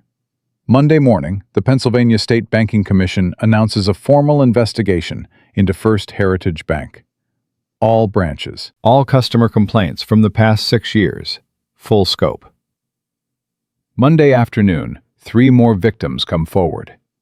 Then 7 more. Then 12. By Tuesday night, the count is 43. 43 people with stories.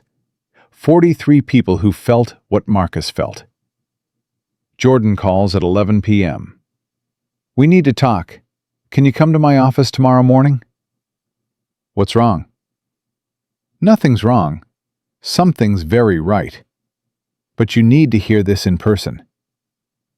Marcus arrives at Jordan's office at 8 a.m. Jordan is already there. So is Elena Martinez, and a man Marcus doesn't recognize. Marcus, this is Terry Wilson. He was compliance officer at First Heritage for 15 years. He resigned in 2023. Terry stands, shakes Marcus's hand. His grip is weak. His eyes are heavy. Mr. Webb, I've been watching everything. The press conference, the interviews, the investigation. And I have to tell you something. Something I should have said years ago. Terry sits back down, rubs his face with both hands. I tried to stop it. I want you to know that.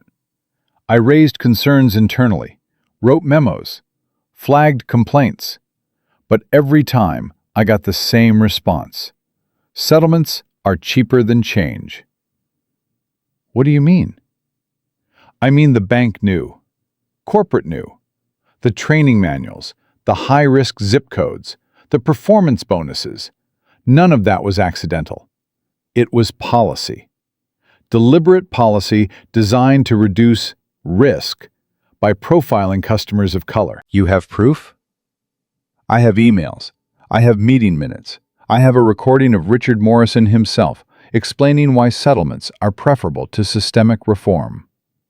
Marcus stares at him. Why didn't you come forward before? Terry's face crumbles. Because I was scared. Because I had a family. Because they made it very clear what would happen to me if I talked.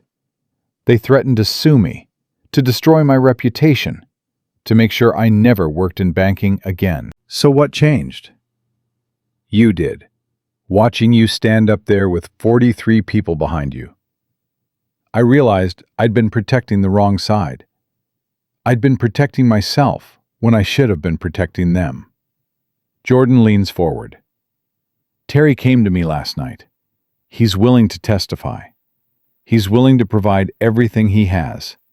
Emails, documents, recordings, everything. And in exchange? Terry shakes his head. No exchange. I just want to do the right thing. Finally. Marcus looks at this broken man, sees the weight he's been carrying. They're going to come after you. I know. They're going to try to destroy you. I know. Are you ready for that? Terry meets his eyes. Something shifts in his expression. Fear replaced by resolve. I've been ready for 3 years. I just needed someone to stand with. Marcus extends his hand. Welcome to the fight. The documents Terry provides are devastating. Email chains showing corporate awareness of discrimination complaints. Meeting minutes where executives discussed cost-benefit analysis of settlements versus policy reform. A recording of Richard Morrison saying, quote, "It's cheaper to pay them off than to change how we operate. And they always take the money. They have no choice." Jordan files an amended complaint with the Banking Commission. Adds federal civil rights violations. requests congressional investigation. The story explodes. Wednesday morning, CNN runs a full segment. Banking while black, the first heritage scandal. Wednesday afternoon, 2 senators call for federal hearings. Wednesday evening, First Heritage stock drops another 11%.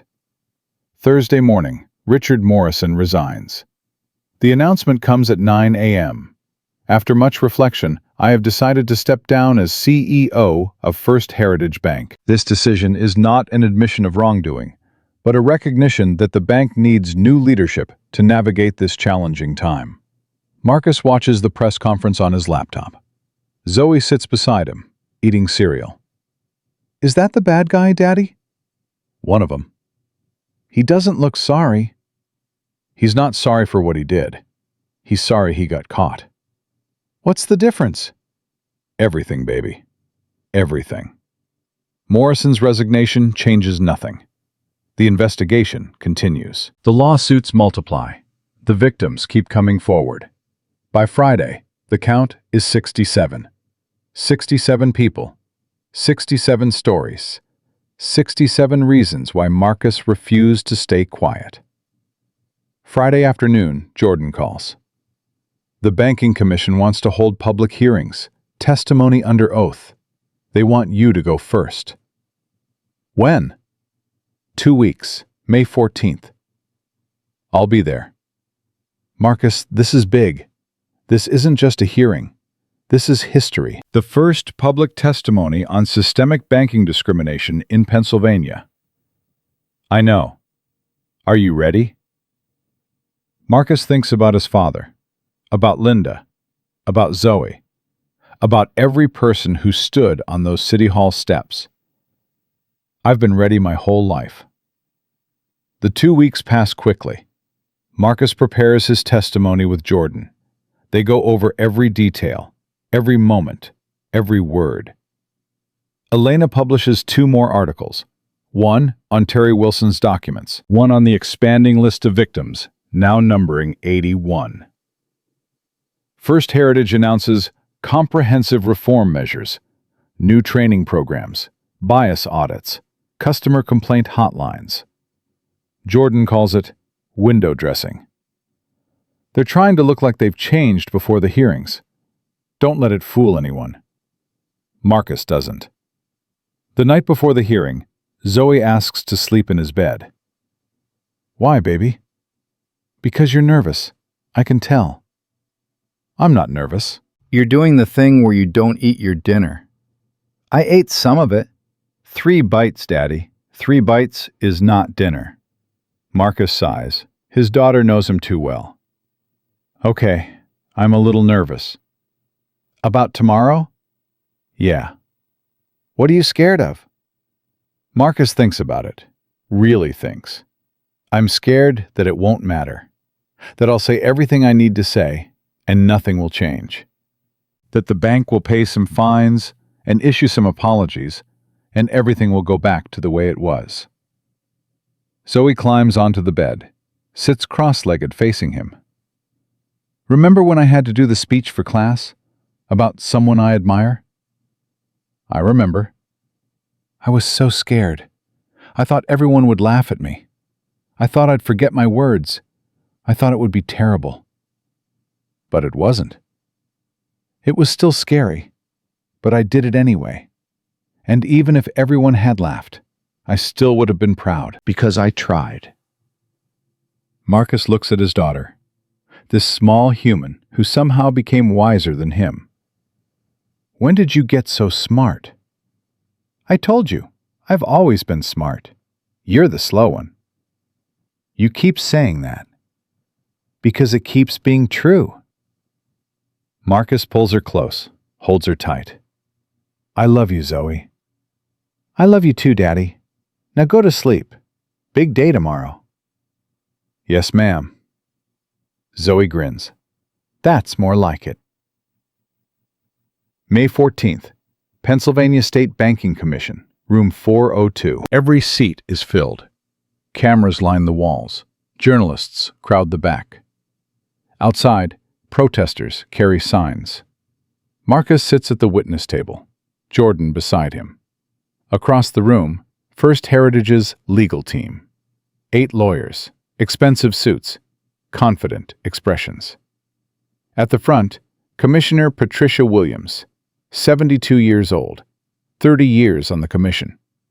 The kind of face that has seen everything and believes nothing without proof. This hearing is now in session. Commissioner Williams's voice cuts through the murmur.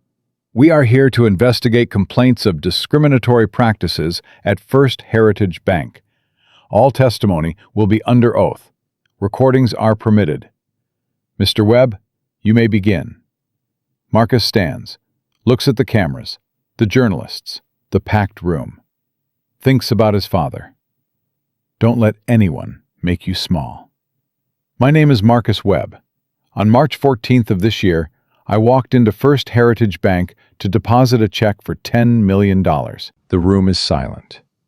I walked out 52 minutes later with torn paper on my chest and a reminder that in America, success doesn't erase assumptions.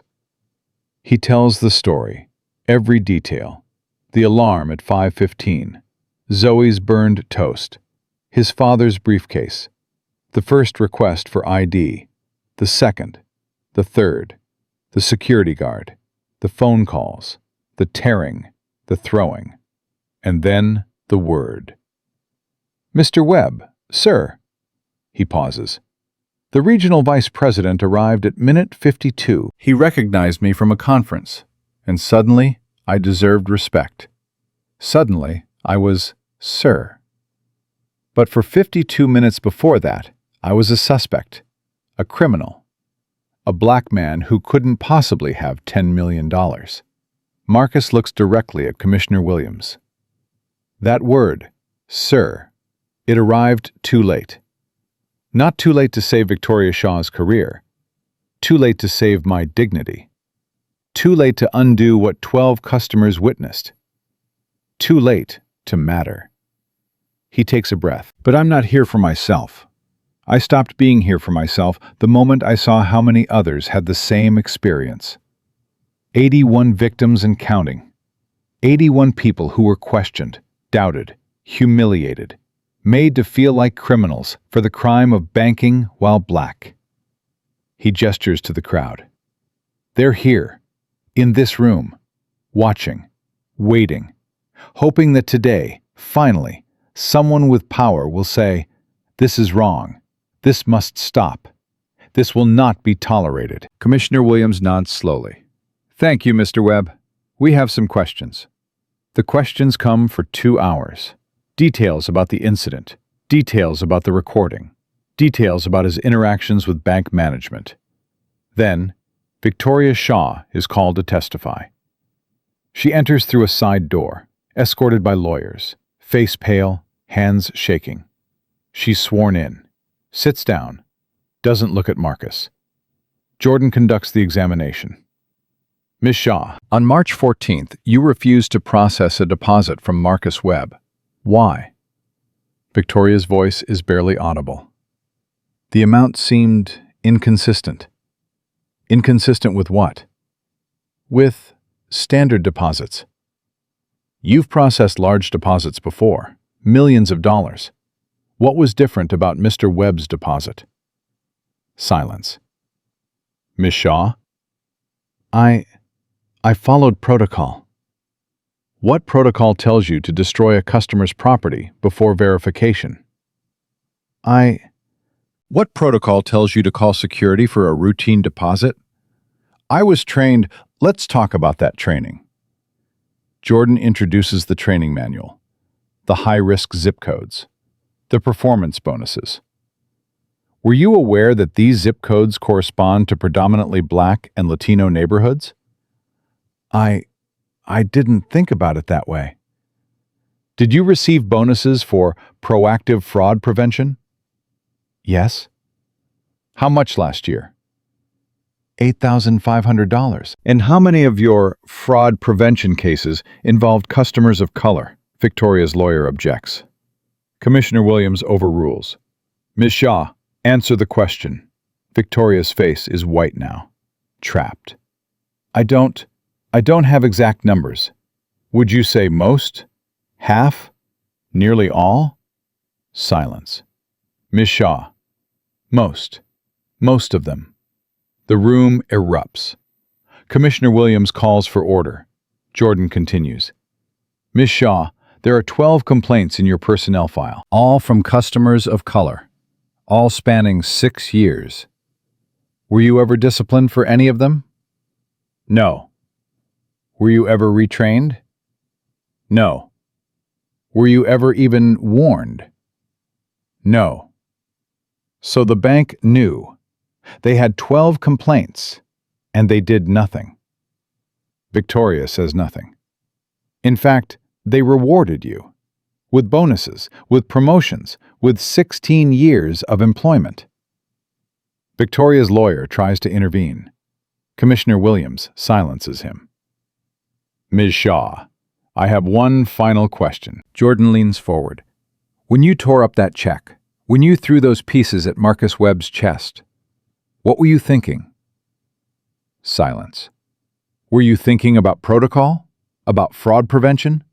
About protecting the bank? Victoria's eyes are wet now. Or were you thinking that a black man couldn't possibly have $10 million? That he didn't deserve to be in your bank? That he wasn't worthy of the same respect you gave to every white customer before him? Victoria breaks. The tears come. The composure crumbles. I never thought of myself as... I'm not a racist. No one ever thinks they are, Ms. Shaw. But your actions spoke louder than your intentions, and 81 people paid the price. Jordan sits down. The room is silent. Commissioner Williams speaks. We'll take a brief recess. When we return, Mr. Robert Anderson will testify. Marcus stands, walks into the hallway. His phone buzzes. Text from Zoe. I'm watching at Mrs. Patterson's house. You're doing great, Daddy. Keep going. Marcus smiles, types back. Thanks, baby. Almost done. Don't forget, you promised me ice cream after. I didn't forget. Double scoop? Triple. Best daddy ever. Marcus puts his phone away. The recess ends. Robert Anderson takes the stand. He's aged since March, face drawn, eyes hollow. The confidence Marcus remembers from their coffee shop meeting is gone. He's sworn in. Jordan begins. Mr. Anderson, you arrived at the branch at approximately 12:52 p.m. What did you observe? I saw Mr. Webb at the counter, paper on the floor. Miss Shaw appeared agitated. When did you recognize Mr. Webb? Almost immediately. And what did you say? I said, Mr. Webb, and then I said, Sir. Why did you use that word? It's respectful. Did Miss Shaw use that word? She used it differently. How so? Anderson pauses, struggles. She used it dismissively. I used it with respect. Why? Because I recognized him. I knew who he was. So respect came with recognition. Anderson closes his eyes. Yes. If you hadn't recognized Mr. Webb, if he had been any other black man with a $10 million check, would you have called him sir with respect? The question hangs in the air. The room holds its breath. Anderson's voice is barely a whisper. I don't know. That's the problem, isn't it, Mr. Anderson? Jordan stands. Respect shouldn't require recognition. Dignity shouldn't need credentials. Sir should be default, not apology. He walks back to the table. No further questions. Commissioner Williams calls for a recess. Marcus sits in the hallway, alone, the weight of the day pressing down. A door opens. Robert Anderson steps out. They look at each other. For a long moment, neither speaks. Then Anderson walks over. Mr. Webb. Mr. Anderson, I've been thinking about what you said At the coffee shop. About saying, sir, sooner. and You were right. I gave respect to the man I recognized, not the man who deserved it. That's something I have to live with. Marcus says nothing. Anderson continues. I'm not asking for forgiveness. I know I don't deserve it. But I want you to know, what happened that day changed me. I see things differently now. I notice things I never noticed before. The looks, the assumptions, the way people are treated differently based on nothing but skin color. Good. Good? Good that you finally see it. Most people go their whole lives blind. Anderson nods slowly. What happens now? With the bank? That's not up to me. That's up to the commission. And the courts. And the 81 people whose stories are finally being heard. Do you think anything will change? Marcus looks at him. My daughter asked me the same thing. I told her I don't know. But I know this. Silence guarantees nothing changes. Speaking up at least gives change a chance. Anderson extends his hand. Marcus looks at it, thinks about March 14th, the torn paper, the word sir arriving too late. He takes the hand, shakes it once, then walks away. Some wounds don't heal, but some bridges get built anyway. The hearing reconvenes at 4 p.m. Commissioner Williams delivers preliminary findings. Based on testimony and evidence presented, this commission finds probable cause that First Heritage Bank engaged in systematic discriminatory practices. Training materials contain coded language that disproportionately targets customers of color. Performance incentives rewarded behavior that discriminates. Management failed to implement adequate oversight. She pauses. Remedies pending final order. $4.3 million fine. Mandatory third-party monitor for 3 years. Public disclosure of all settlements since 2018. Individual liability recommendations. Ms. Shah terminated and barred from banking industry. Mr. Anderson, formal reprimand and mandatory retraining. Former CEO Morrison, personal fine and oversight requirement. The room erupts. Applause, tears, embraces. Marcus sits still. It's not over yet, but it's something.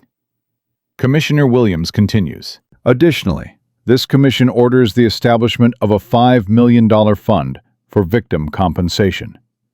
All 81 complainants, and any future complainants verified through investigation, will have access to this fund. More applause. Jordan grabs Marcus's arm. We did it. We actually did it. Marcus looks at him. This isn't victory. This is accountability. Victory is when the next black person walks into that bank and gets treated like a human being from minute one. Jordan nods. Then let's make sure that happens. The hearing ends at 5:47 p.m. Marcus walks outside. The crowd is still there, bigger than before. Signs, cameras, faces, and in front of everyone, Zoe, Mrs. Patterson standing behind her.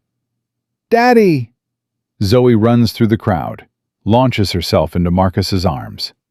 He catches her, holds her tight, breathes in strawberry shampoo and hope. You did it, Daddy! You did it! We did it, baby.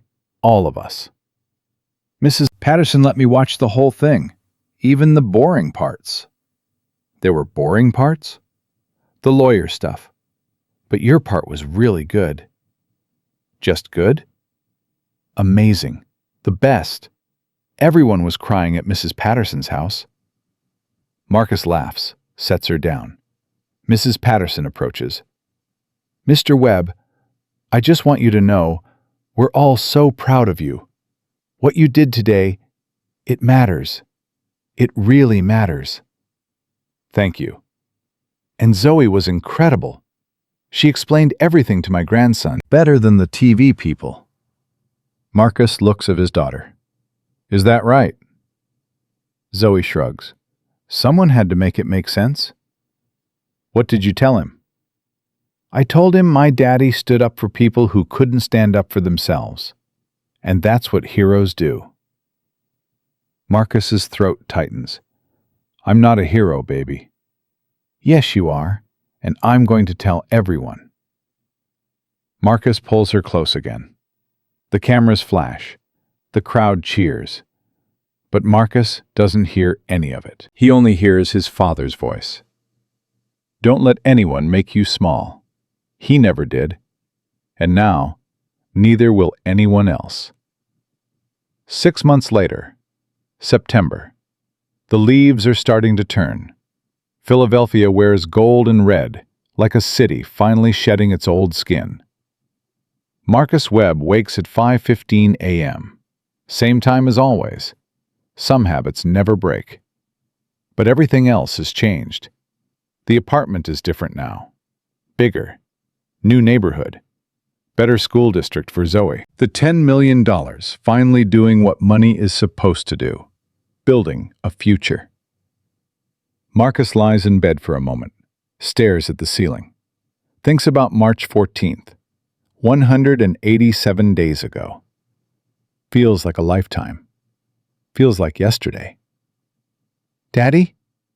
Zoe appears in the doorway. 10 years old now. Birthday was last month. Double-digit age. She reminds him of this constantly. Hey, baby. Why are you up so early? Couldn't sleep. Big day today. Marcus smiles. You remember what today is? Duh, the scholarship thing. The scholarship thing. The Gerald Webb Memorial Scholarship. First award ceremony. Temple University. 4 students. Full tuition. All from West Philly. Nervous? A little. I have to make a speech. You've made speeches before.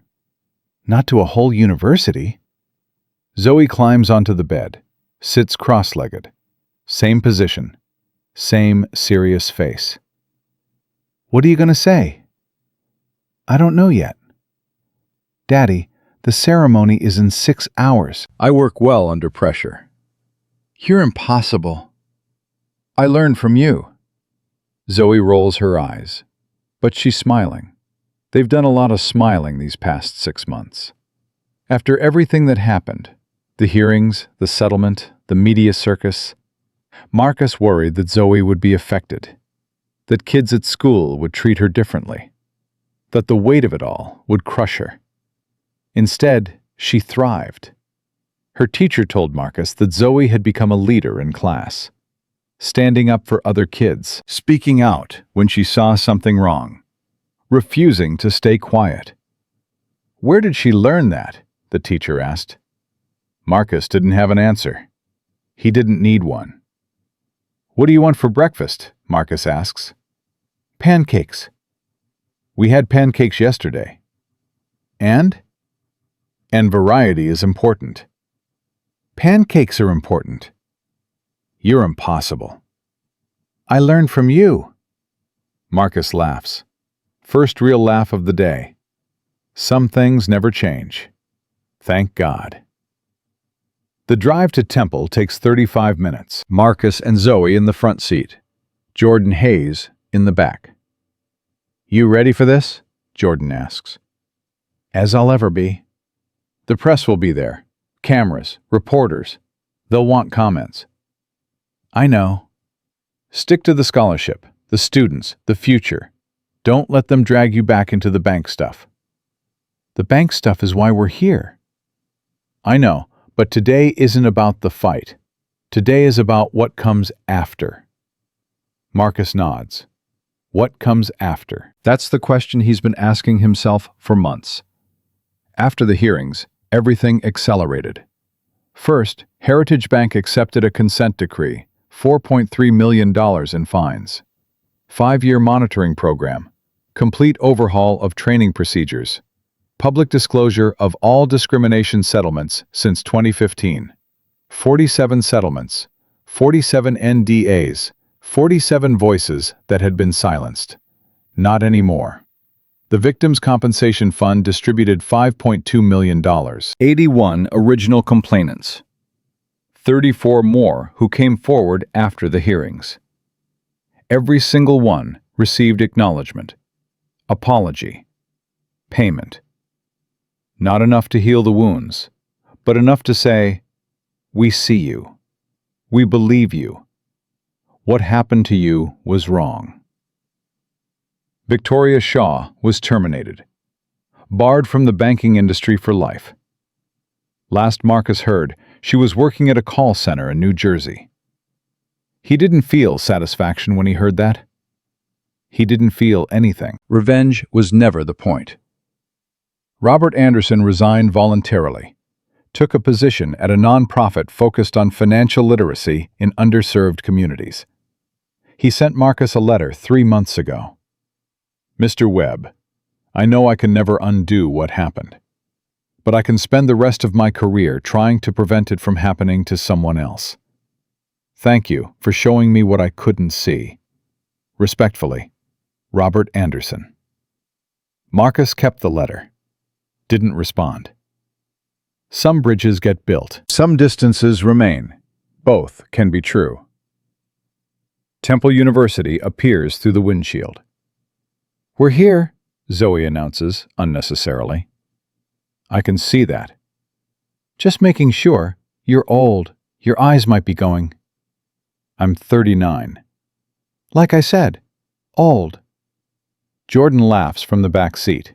"She's got you there." Don't encourage her. They park, walk toward the auditorium. The campus is busy. Students everywhere. Young faces full of possibility. Marcus thinks about himself at their age. No money, no connections, no clear path forward. Just a father who believed in him, and a mother who worked 2 jobs to keep food on the table. He made it anyway. These students will too. That's why the scholarship exists. Not to give handouts, to remove obstacles, to say, your dreams are valid. Your potential is real. The only thing standing between you and success is opportunity, and we're going to provide that. 4 students this year. Darnell Washington, first-generation college student, wants to be an engineer. Keisha Brown, single mother of 2, wants to be a nurse. Marcus Johnson, same first name, same neighborhood, wants to be a software developer like his namesake. And Aaliyah Thompson, 17 years old, wants to be a lawyer. "So I can help people like you helped us," she wrote in her application. Marcus cried when he read that. Didn't tell anyone. Some things are private. The auditorium is packed. Faculty, students, press, community members. Marcus sees familiar faces. Elena Martinez, still covering the story, still pushing for accountability. Helen Davis, the elderly woman from the bank, the first witness. She's in the front row, waving. Walter Jenkins, the pension deposit victim, sitting with his grandson. Terry Wilson, the whistleblower, looking healthier than the last time Marcus saw him. And dozens of others, faces from the hearings, faces from the press conferences, faces from the movement that grew from one torn check. "Daddy, there are so many people." "I know, baby." "Are they all here for you?" "They're here for the students. I'm just the guy with the microphone." "You're more than that." Marcus looks at his daughter. "What do you mean?" Zoe thinks for a moment. That serious face again. "Mrs. Patterson says you're a symbol. That's what she calls you. A symbol of standing up." "I'm just a person, Zoe. I got angry about something unfair and decided not to stay quiet." "That's what symbols do, Daddy. They show other people it's possible." Marcus doesn't have a response to that. His 9-year-old, 10-year-old now, keeps outthinking him. The ceremony begins at 11 a.m. University president speaks first. Thanks, donors. Thanks, supporters. Thanks, Marcus specifically, for his generosity and his courage. The word courage makes Marcus uncomfortable. He wasn't courageous. He was angry. He was tired. He refused to be made small. That's not courage. That's survival. But he doesn't correct the president. Some labels serve a purpose. The 4 scholarship recipients are introduced. One by one, they take the stage. Darnell speaks about his father, a mechanic who never finished high school but taught his son that education was the way out. Keisha speaks about her children, about the nights she studied while they slept, about the dream of giving them a better life. Marcus J. speaks about growing up in West Philly, about seeing drugs and violence and poverty, about deciding that he would be different. And Aaliyah speaks about justice. When I saw Mr. Webb's story on the news, she says, I was 16 years old. I had just been stopped by security at a store for no reason. They searched my bag, found nothing, didn't even apologize. Her voice is steady, strong. I went home that night and cried. I felt so small, so helpless, like nothing I did would ever matter because of how I look. She pauses. Then I watched Mr. Webb's press conference. I saw him stand up. I saw him refuse to be silent. I saw him turn his pain into power. And I thought, I want to do that. I want to help people who feel small. I want to be a lawyer so that no one has to face injustice alone. She turns to Marcus. Mr. Webb, you don't know me. We've never met. But you changed my life. You showed me that one person can make a difference, that speaking up matters, that dignity is worth fighting for. Her eyes are wet. So are Marcus's. Thank you. Thank you for not staying quiet. The auditorium erupts. Applause. Standing ovation. Marcus doesn't hear it. He only hears his father's voice. Don't let anyone make you small. He didn't. And now, neither will she. Marcus takes the stage. The applause fades. The room settles. Hundreds of faces looking up at him. He thinks about what Jordan said. Stick to the scholarship, the students, the future. But that's not the whole truth. And Marcus is done with partial truths. 6 months ago, he begins, I walked into a bank with a check for $10 million. The room is silent. I walked out with torn paper on my chest and a lesson I already knew but had been trying to forget. In America, success doesn't erase assumptions. No amount of money makes you immune from the look. You know the look. The one that says, you don't belong here.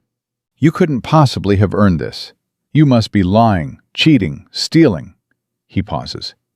I could have stayed quiet. I could have taken the settlement. I could have signed the NDA and moved on with my life. Part of me wanted to. Part of me was tired. Part of me just wanted to deposit the check and go home to my daughter. He looks at Zoe in the front row. But my daughter asked me a question that night. She asked, what happens now? And then she said something I'll never forget. She said, don't think about it. Do it. The crowd murmurs. A few laughs.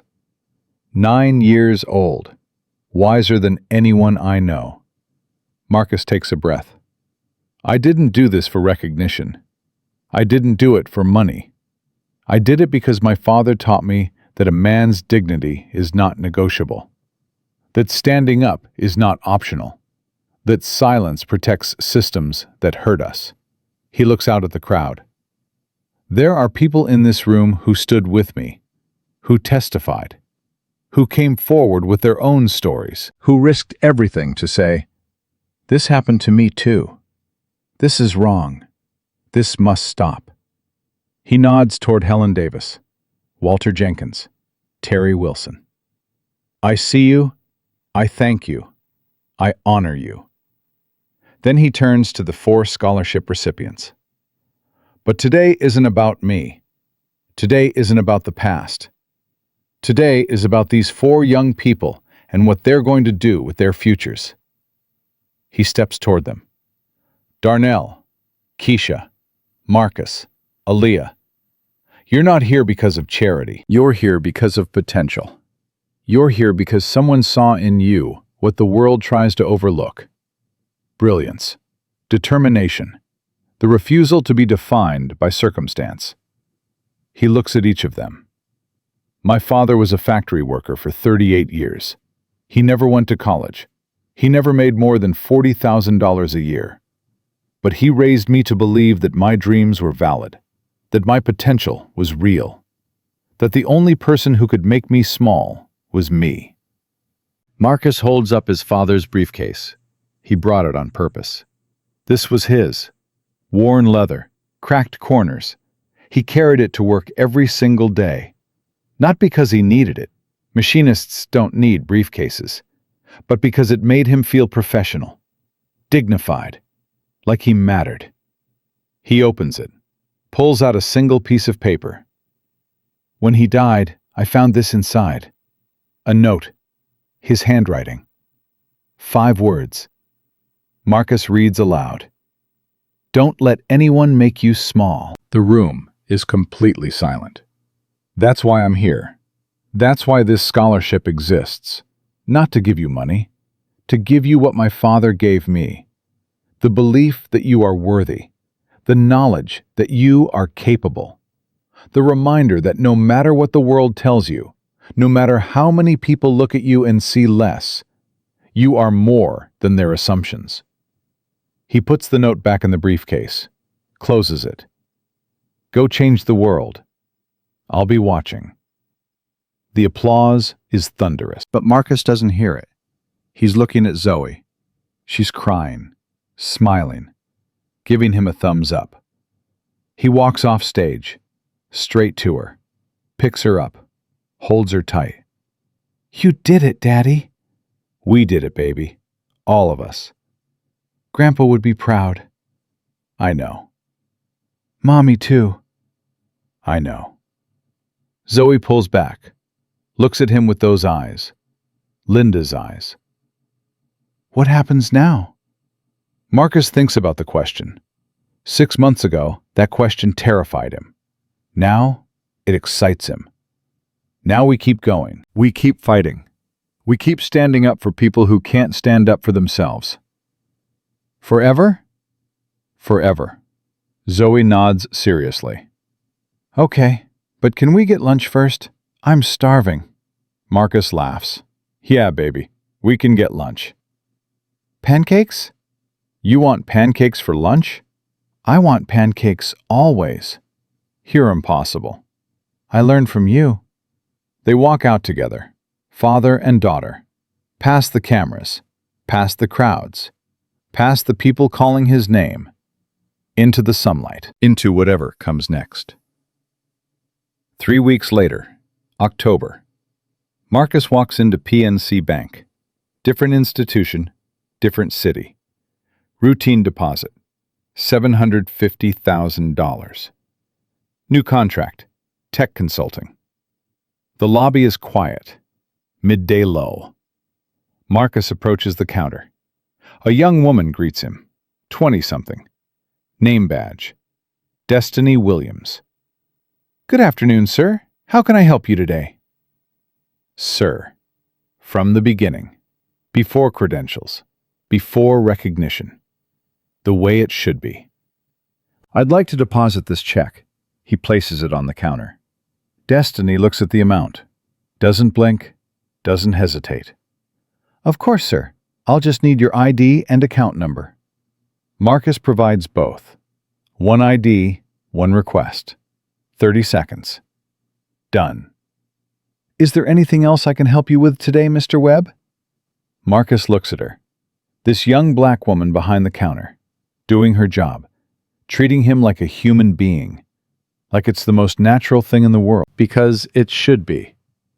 No, that's everything. Thank you. Have a great day, sir. Sir. First minute, not 52. Marcus walks out of the bank, stands on the sidewalk, breathes. The sun is warm. The city is loud. Life continues.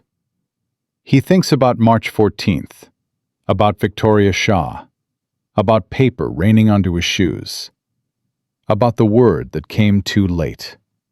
He thinks about his father, about worn leather and cracked corners, and 5 words on a piece of paper.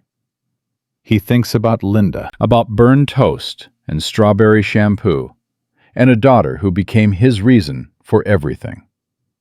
He thinks about 81 victims who are no longer silent, about 4 scholarship recipients who will change the world, about a movement that started with 1 torn check and grew into something that can't be stopped. His phone buzzes. Text from Zoe. How'd it go? Marcus types back. Perfect. No problems.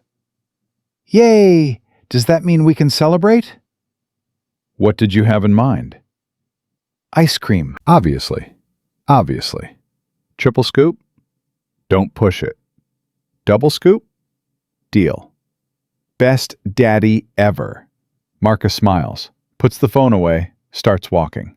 He doesn't know what tomorrow holds, doesn't know what challenges wait, doesn't know what battles remain.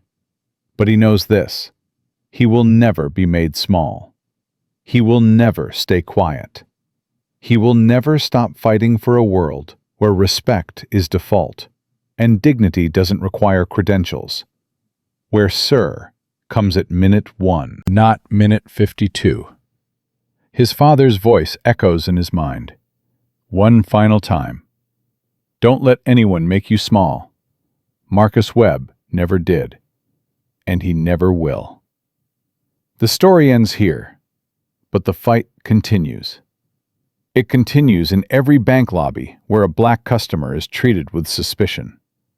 In every store where security follows someone based on skin color. In every boardroom where assumptions override credentials. In every moment when someone decides that silence is easier than justice. It continues until sir is automatic, until dignity is universal, until respect doesn't require recognition. That's the world Marcus Webb is building, one check at a time, one stand at a time, one refusal to be small at a time. If this story moved you, if you believe respect should be default, share it. Not for views, not for likes, for the person who needs to know your dignity matters. Your voice matters. You matter. From minute 1, always. No exceptions. Because that's what heroes do. They stand up. They speak out. They refuse to be small. And they change the world.